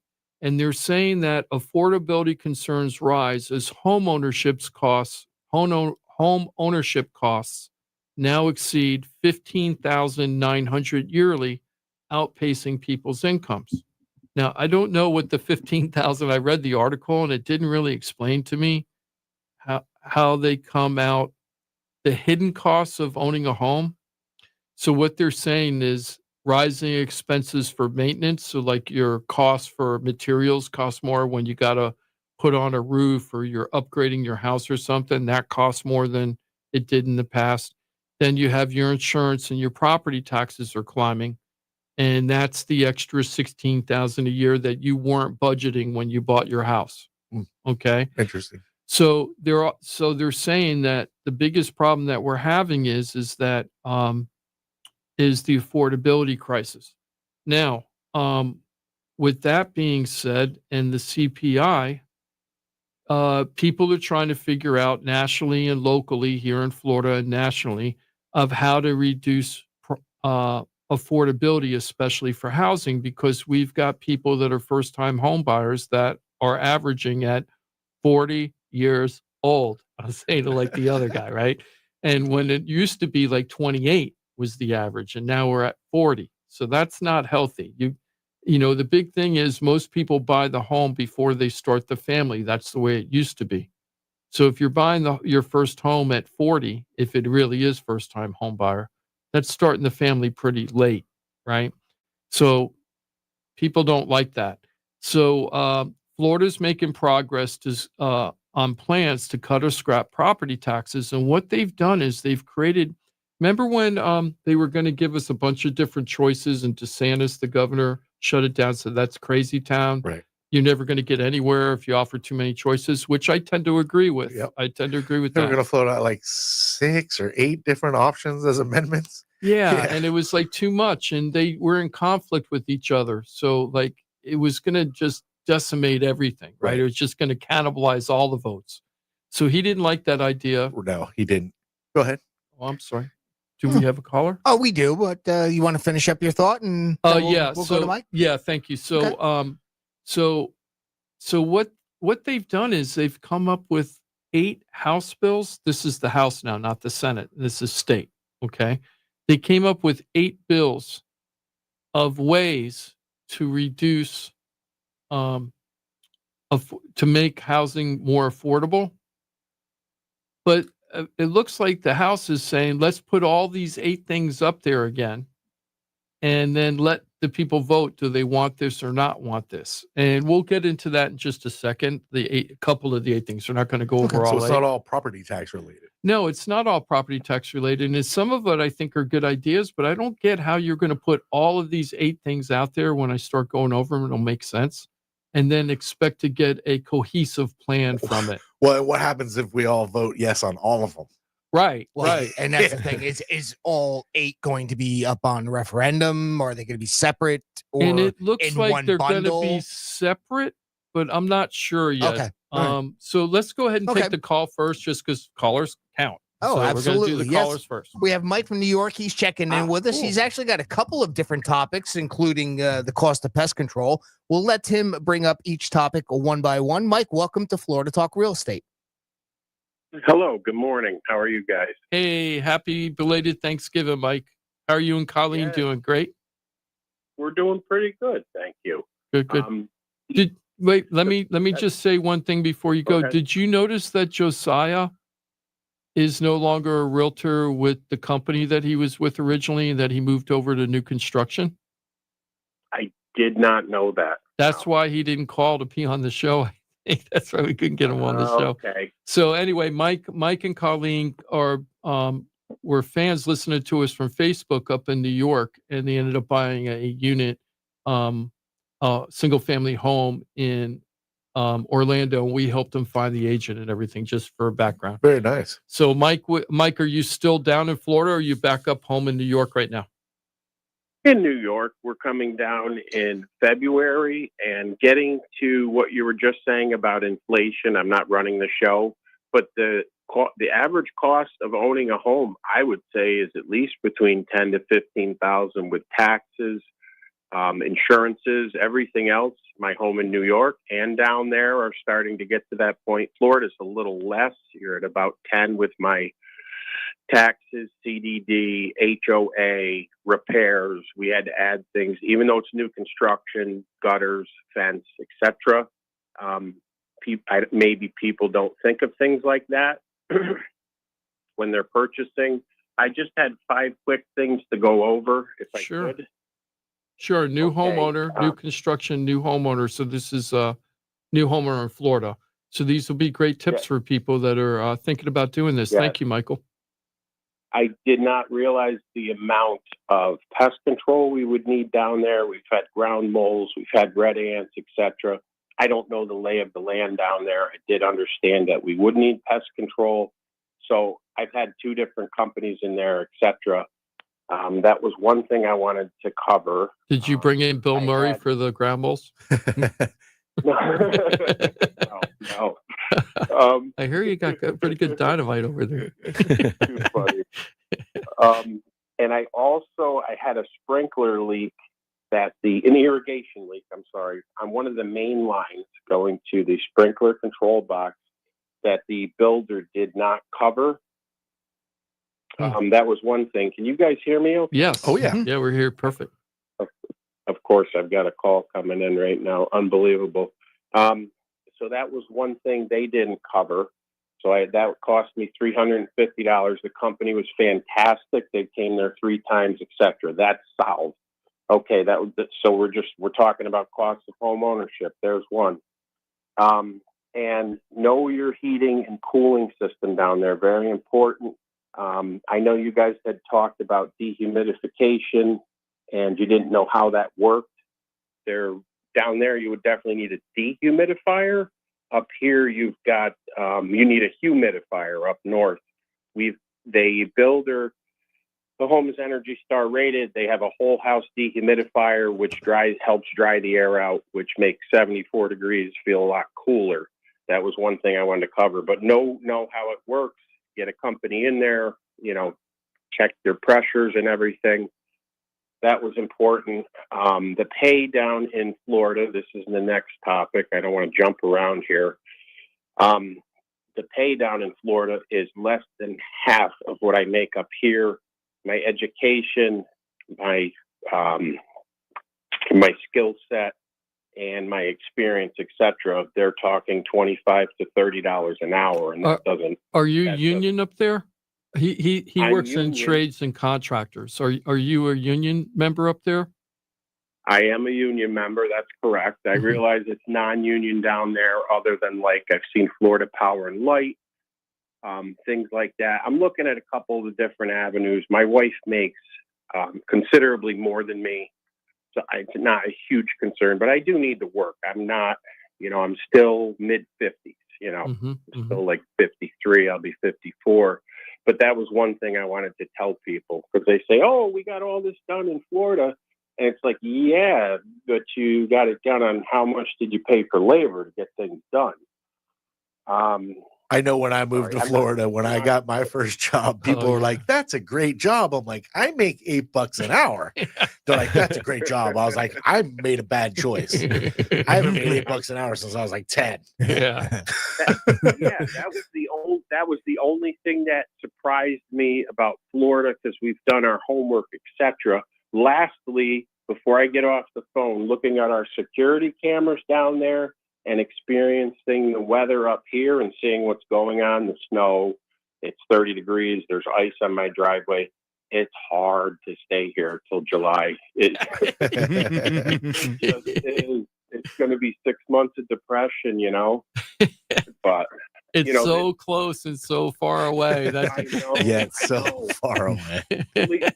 Believe me, we're excited, and we're going to enjoy everything down there. We're going to see, we're going to kayak. We've been researching everything, cool. Where to see gators, where you're almost guaranteed in the wild. I don't want to go on an airboat ride. I want to actually see one.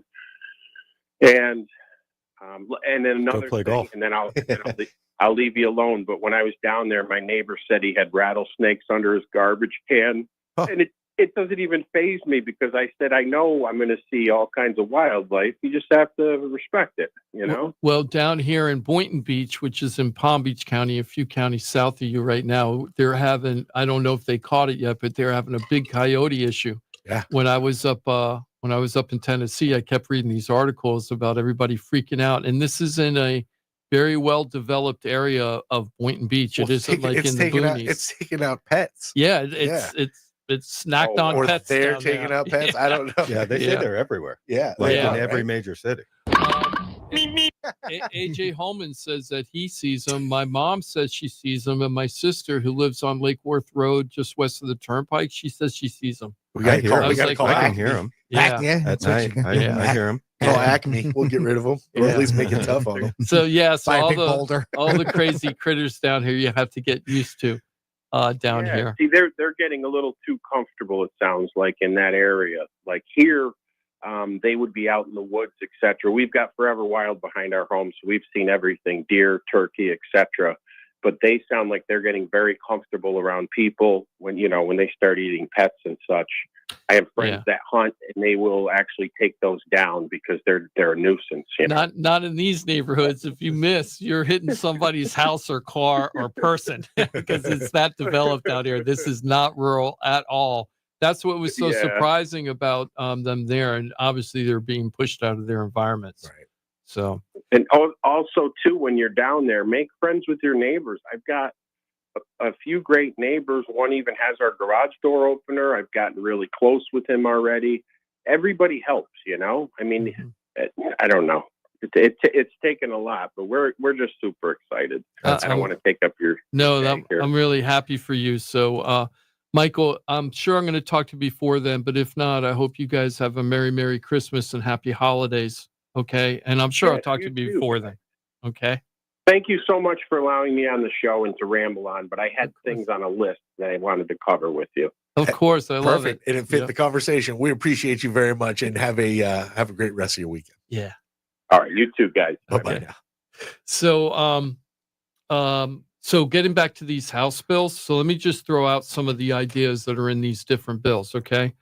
One of them proposes the full elimination of non-school property taxes for homesteaded properties while preserving funding for school districts and law enforcement, right? So almost all of these bills protect the schools and law enforcement, but everything else is up for grabs, meaning, hey, if we cut the property taxes, some of these programs that we're accustomed to have to go away, right? Because that's going to be the cost benefit, right?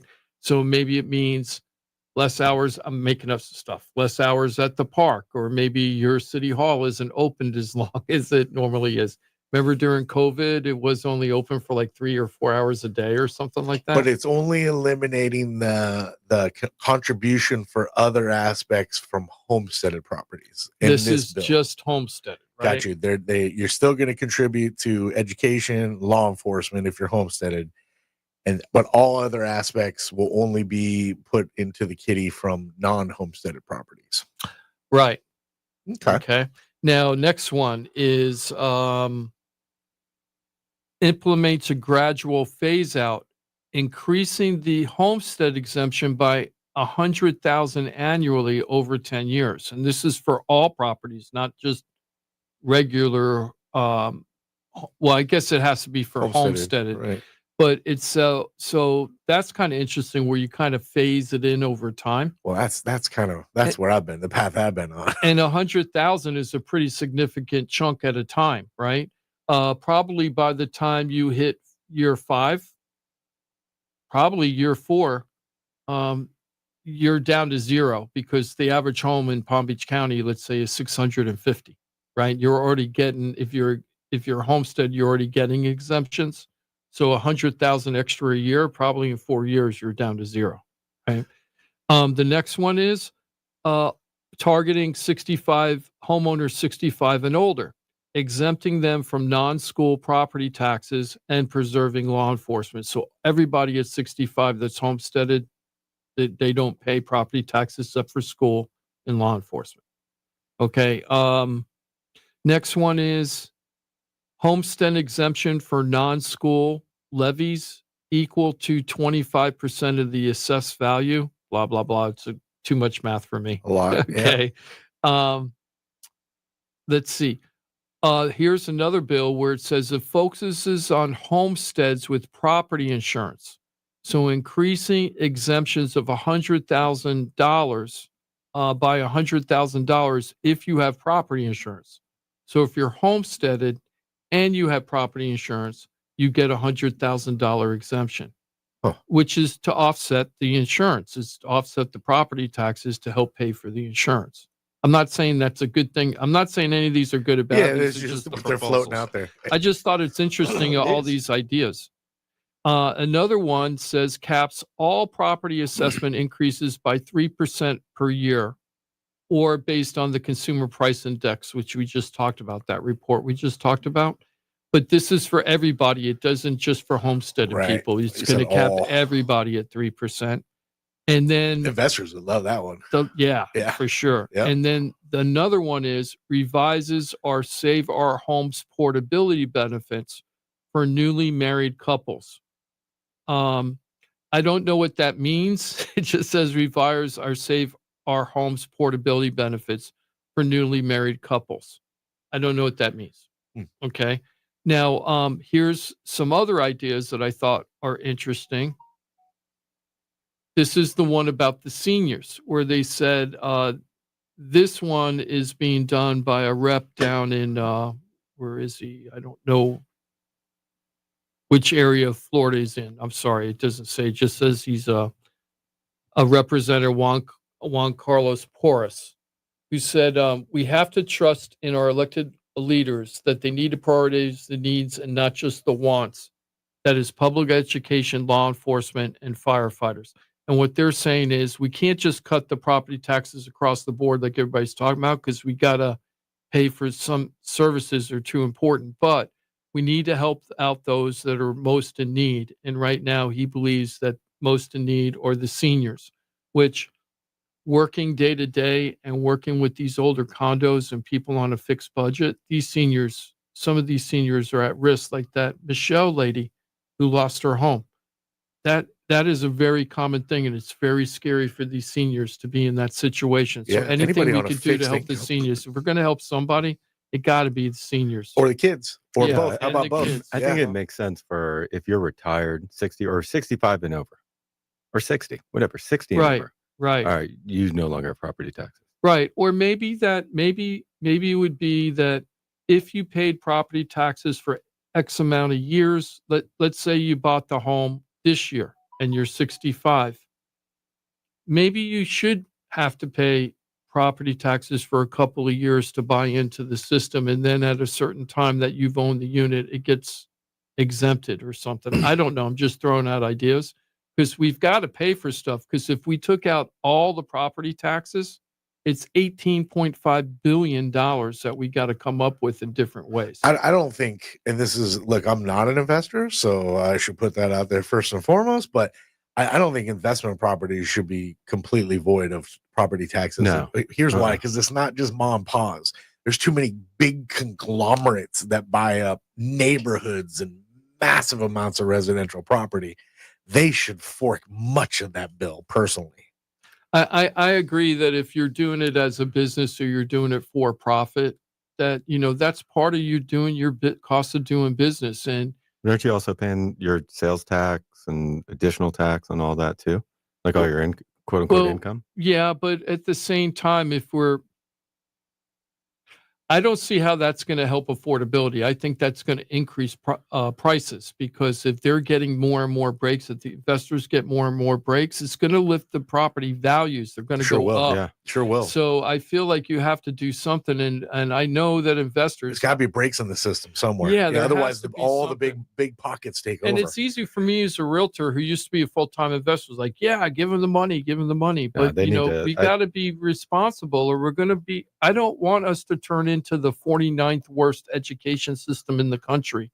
Well, I think we're like 38th right now, but I don't want to be 49th. You know what I mean? And we need money to handle the stuff we need to do.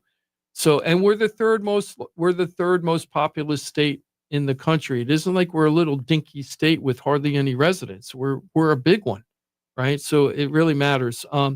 There's this thing I read on Fox News where Republicans are getting serious on housing crisis.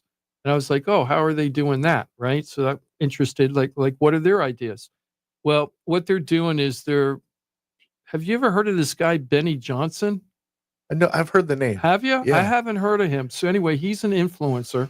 He's got like 4 million followers, and he's a younger guy. And maybe I've read articles with his name in it. Maybe that's what it is. So he's a younger guy. He's in his early 30s. He's a young father, husband and father.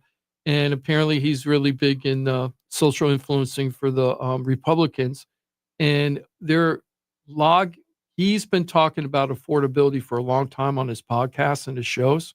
So they're joining forces. The Republicans are joining forces with him to get out the word about different ideas to make affordability. So I was like, well, what are his ideas? That's kind of interesting. Let's just see, because I think that we should be listening to everybody's ideas and take the best of the best. Absolutely. So what he came out with, there was one thing I thought would be really interesting. And Jimmy and Johnny, I would really be interested to see what you think. You've heard of health savings accounts before, right? Sure. Mm-hmm. I have one. That's tax-free contribution into an account that you can utilize for medical expenses. Mm-hmm. There's some exemptions, but now they want to you can buy a cold plunge with it. There's not a ton of exemptions, but like you can't buy some over-the-counter stuff with it, stuff like that. I know you can't buy weed with it, right? But a lot of medical expenses. Mm-hmm. Well, now they're thinking about a home savings account. Weed, cannabis, medical cannabis. Yeah. Well, now they're thinking about a home savings account. I love that idea, because that's making the potential buyer get invested in the idea. They're buying into the system, saying, okay, I want to buy a house and I can get tax deferment on this money so that I don't have to pay taxes for the money I'm saving. The number one reason that we have 40-year-old average, 40 years old as the first-time home buyer in today's market, is not because of the mortgage payment necessarily. It's the down payment is what's killing everybody to buy the home. A lot of people say, I can afford $2,200 a month for rent. I'm just making it up. I can afford a mortgage payment of $2,200. I'm paying that now. Sure. But I don't got $18,000 or $32,000 or whatever it is to come up with in order to buy the home. Right.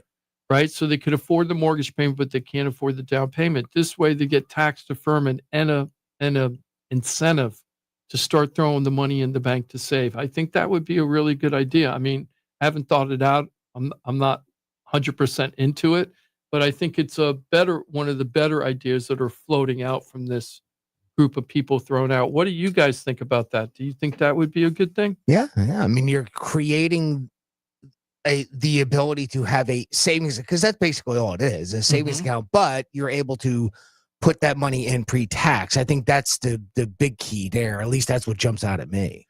Yeah, I mean, I don't think it's enough to change anything, though. Personally. I don't think so. 'Cause, I mean, if you're struggling with the down payment, it probably means that you're in the lowest tax bracket or one of the lower ones. So your tax saved, like you put $1,000 a year away. What is your tax? Do you have a huge tax benefit from that?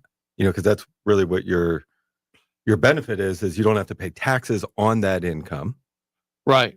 And you can and like with the health savings account, there's a cap that you can put in every year.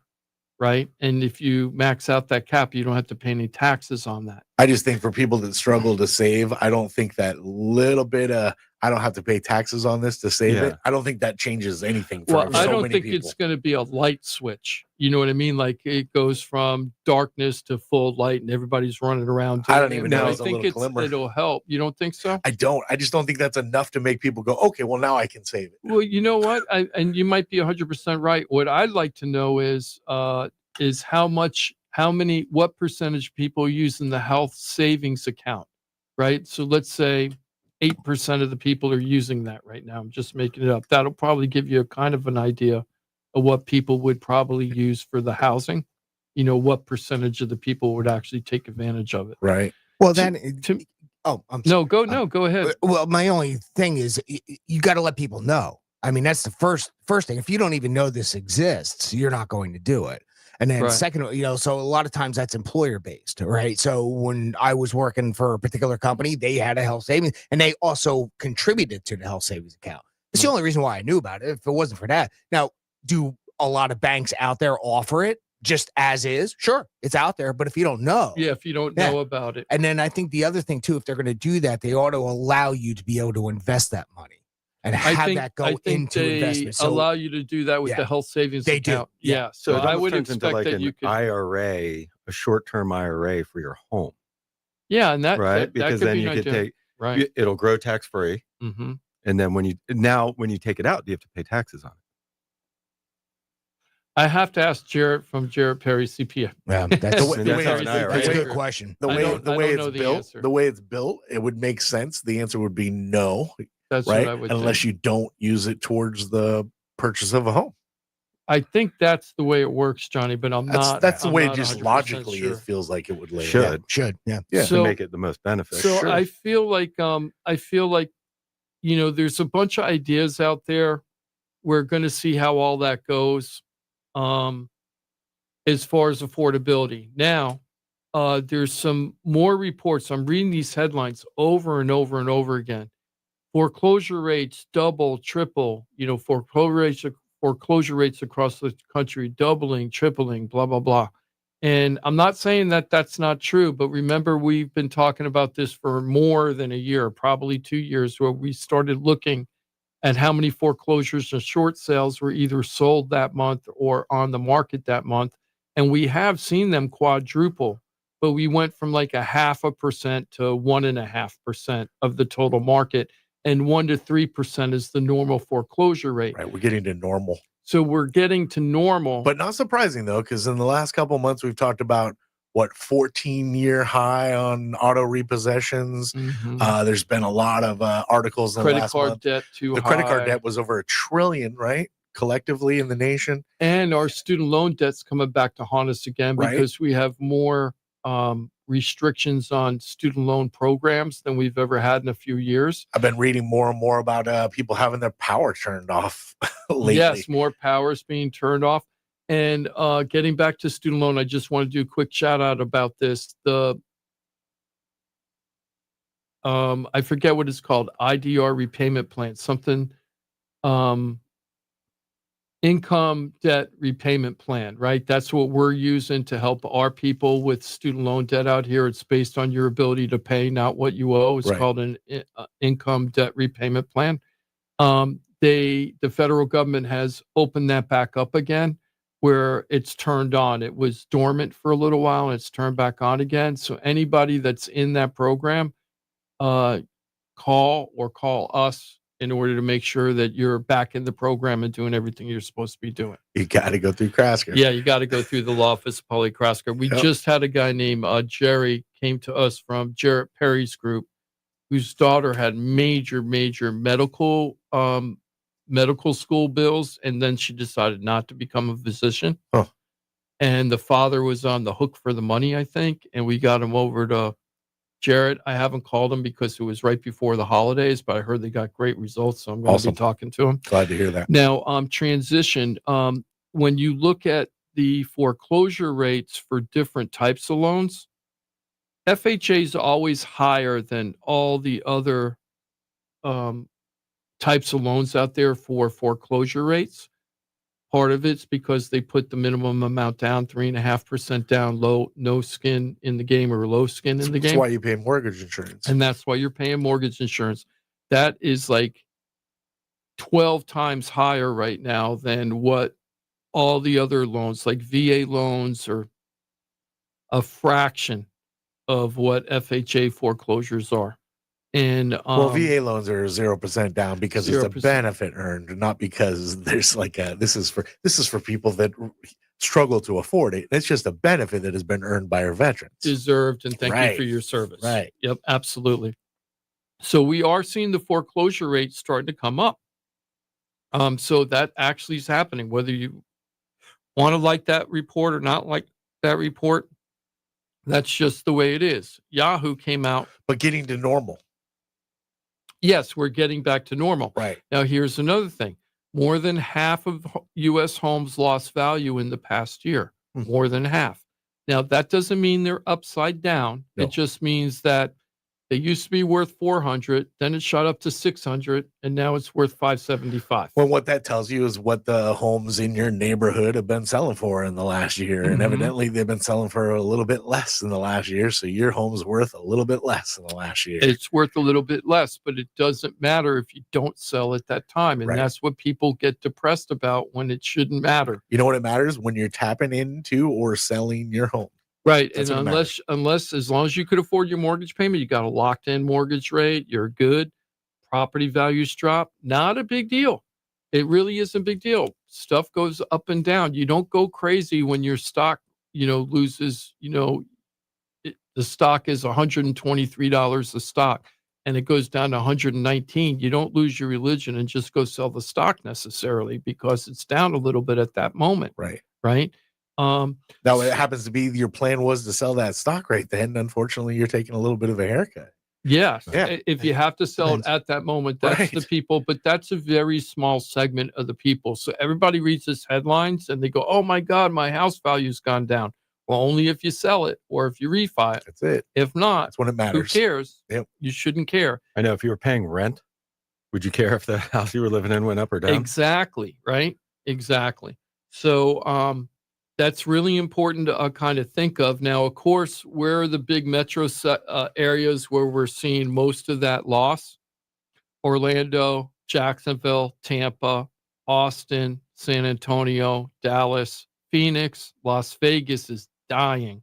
Orlando surprises me. there's so much building happening in that area. To see that the values are coming down is very surprising to me. I feel like it's because new construction is stripping out the resale. You think it's a cause and effect? I really do think in that particular area, because Orlando is still one of the stronger spots of Florida for buying and selling right now. There's so much popping up. But aren't they also building a lot of like apartment complexes?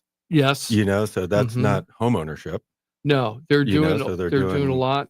Locally, I have somebody that works for a whole bunch of the new construction companies, the big ones, and they just found out.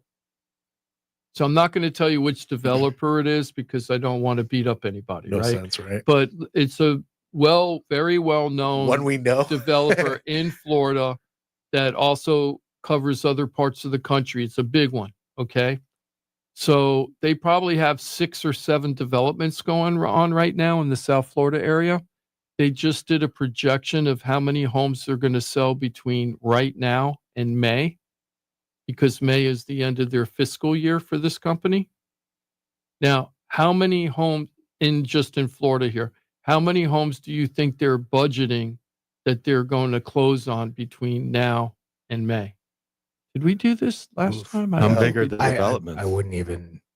Let's just say it isn't this company, but let's say it's D.R. Horton and they got 7 developments in Florida. I'm just saying. So right. I'm just saying, like, how many houses are they planning on building? I'm not saying any of that. Sell. It's just a big developer. Okay. Let's just, I don't 3,000. 3,000? See, I would have gone much higher than that, like 10 or something, 10,000. Yeah, probably. I know, like 7, I'm not giving you a lot. 7. 156. 156 They homes. think between now and May, they're going to close on 156 homes. In 6 developments. That was their 6 plan? or 7. That 7 developments, only 20 homes. That was their budget. That's their budget for the rest of the year. That's how bad things are getting for new construction. Wow. Okay.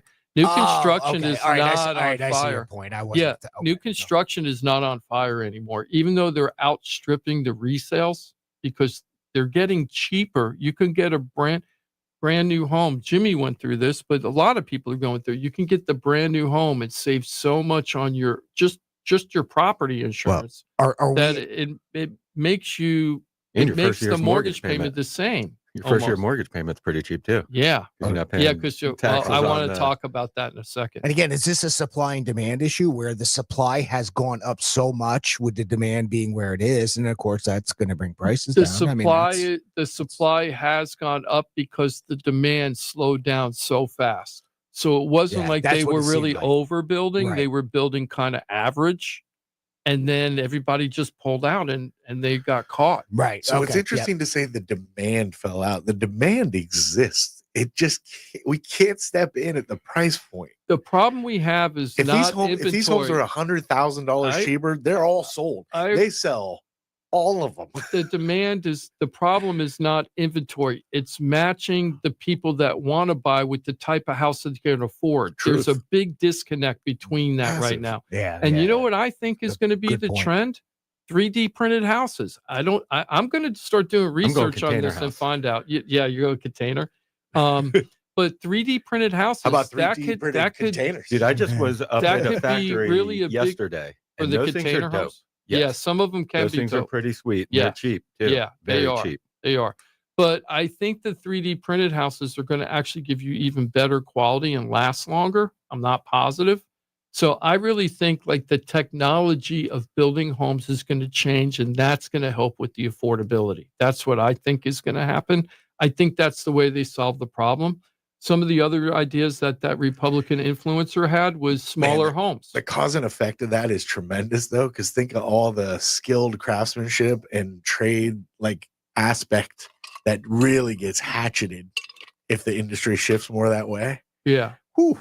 Man, that's tough. Yeah, there's truth to that, but you still need, from at least today's technology, you still need electricians and plumbers to come in after the and walls. There'll still be a marketplace for, actual constructed homes that'll still exist. Yeah, some people are going to build that way, but I think for affordability, that's where you can make things more affordable, I believe, in the long run. So I think there'll be a lot of changes going through there. And I wanted to talk about property taxes one more time. I was talking to somebody who called me up to do a who wanted to buy down here, and they're from out of state. They're from Pennsylvania, and they have a relative that that lives in Orlando already, and they're thinking of moving to Orlando. I'm like, no problem. We got you set up for sure. Sure. But here's the thing. She goes, I don't want to buy new construction. I go, why? She goes, because my cousin who bought new construction, their mortgage payment was way higher than what they were told. And I was like, that's because you went directly to the developer. You had a salesperson from the sales office talk to you. You were using the developer's financing, and nobody taught you what you need to know. Right. They just wanted you to close the deal, and they didn't care about you. And I hate to say that, but it's true. Sure. So the thing is what you got to know is, what I explained to them is that she goes, well, there's no way to predict what your mortgage payment's going to be after you buy the house. And I go, that's not true at all. There's all these calculators on the government websites, and we walk you through and teach you how to use those calculators to find out what your future payment is going to be so you don't get screwed over. There's so many people on fixed incomes that are going through this, that are moving from out of state. The villages, the headlines in the villages are going crazy right now. That whole community is having a lot of problems. A lot of... They clapping? Yeah, exactly, right? They're clapping. But those communities, a lot of people are stunned that their original mortgage payment that they budgeted when they bought their new construction home is not the same as 9 months later when they get their new tax bill, and their payment goes up because the taxes have changed. Right. Okay. That was going to be my guess. It was property taxes. And the whole thing is the property taxes when you buy a new construction home, if it already isn't built and assessed as a new construction home already, and it just looks as a piece of vacant land, they're basing your mortgage payment on what that tax is for just vacant land.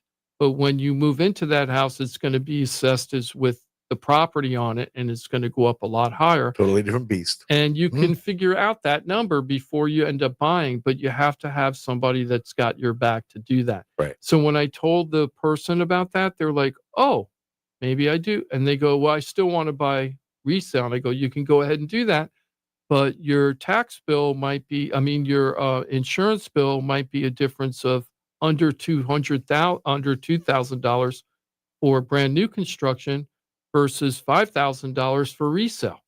And they're like, what?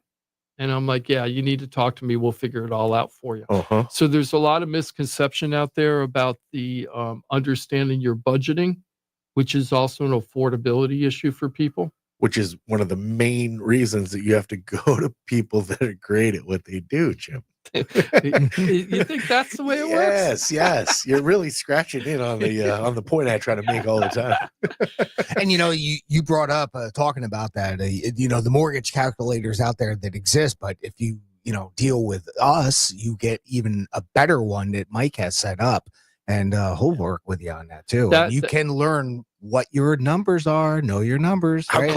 Your numbers, meaning Jimmy's numbers or Ross's numbers, Johnny's numbers. How close were the dollars that you were planning when it settled in, when your taxes adjusted, when you bought your right on the money, on the penny? Probably $100 or something. Within, as a matter of fact, it was slightly lower. Nice. Than exactly what we thought. I hate it when that happens. When you pay less than you thought? But it was within $100 that we kind of knew what we were going into. So it was right on. And again, another factor for us was portability. Unfortunately, if you're out of state, you don't get that. You don't get the portability out of state. But if you are in state and you don't know what portability is, give us a call, because we have the people that can explain it to you. And it is a big money saver. Huge. The portability is huge. Mm-hmm. It's huge. So let's go ahead and do it one more time. We don't do it right now. And do the 1, 2. Even though we still got like a couple more minutes. It's okay. Yeah. You sure? Yeah. Positive. Right. Can you do it with us, Timothy? Okay. All right. Just wait about 7 more seconds here. So. All right. Close enough. Okay. All right. Now I'm ready. 1, 2. See, it's better when Jimmy does it. I'm telling you. I knew it the whole time. Thank you. I hope you guys have a really, really, really good weekend. Yeah, and I hope you do as well. Good to have you back and all recharged. Ross, enjoy your weekend. I hope you enjoy the game today. Thank you. I hope you do too. I mean, it's just for entertainment purposes only. Maybe they'll end in the tie. That would be the best thing. You know for all what? of us. At this point, I guess it's funny too. I don't think it can happen in college. Tied for worst team in the state. Did you notice we didn't get one preemption this year? That's right. We didn't get one preemption the whole year. Is this the last game of the year for them? Last game of the year, yeah. And they won't be going bowling, so last game. Go Gators. Go Gators. We are home of Florida Gator football. Remember, that pregame starts at 1:30, 4:30 kick. It's Knowles and Gators. It doesn't get a whole lot better in the state than that. There's Canes fans going, we kick both years. It's like, yeah, you know what? We're not even concerned with you at this point. It's about us today. How about the A&M, huh? That was rough yesterday. Lost one to Texas. Dude, they just can't get into the SEC title game. They just can't get into the SEC title game. Brutal. Enjoy the college football. Stick around. That pregame shows at 1:30 today. I do have time to tell you, though, that it's all about FloridaTalkRealEstate.com, the one-stop real estate shop. We're talking about pros, experts in their field, and they work cohesively together. If you've experienced it before, you know what I'm talking about. If you haven't, and you're looking to buy a home, sell a home, you're stuck with a home, you don't know what to do, you need professional guidance in some aspect in the world of real estate, even down to student loan debt. Well, we got you.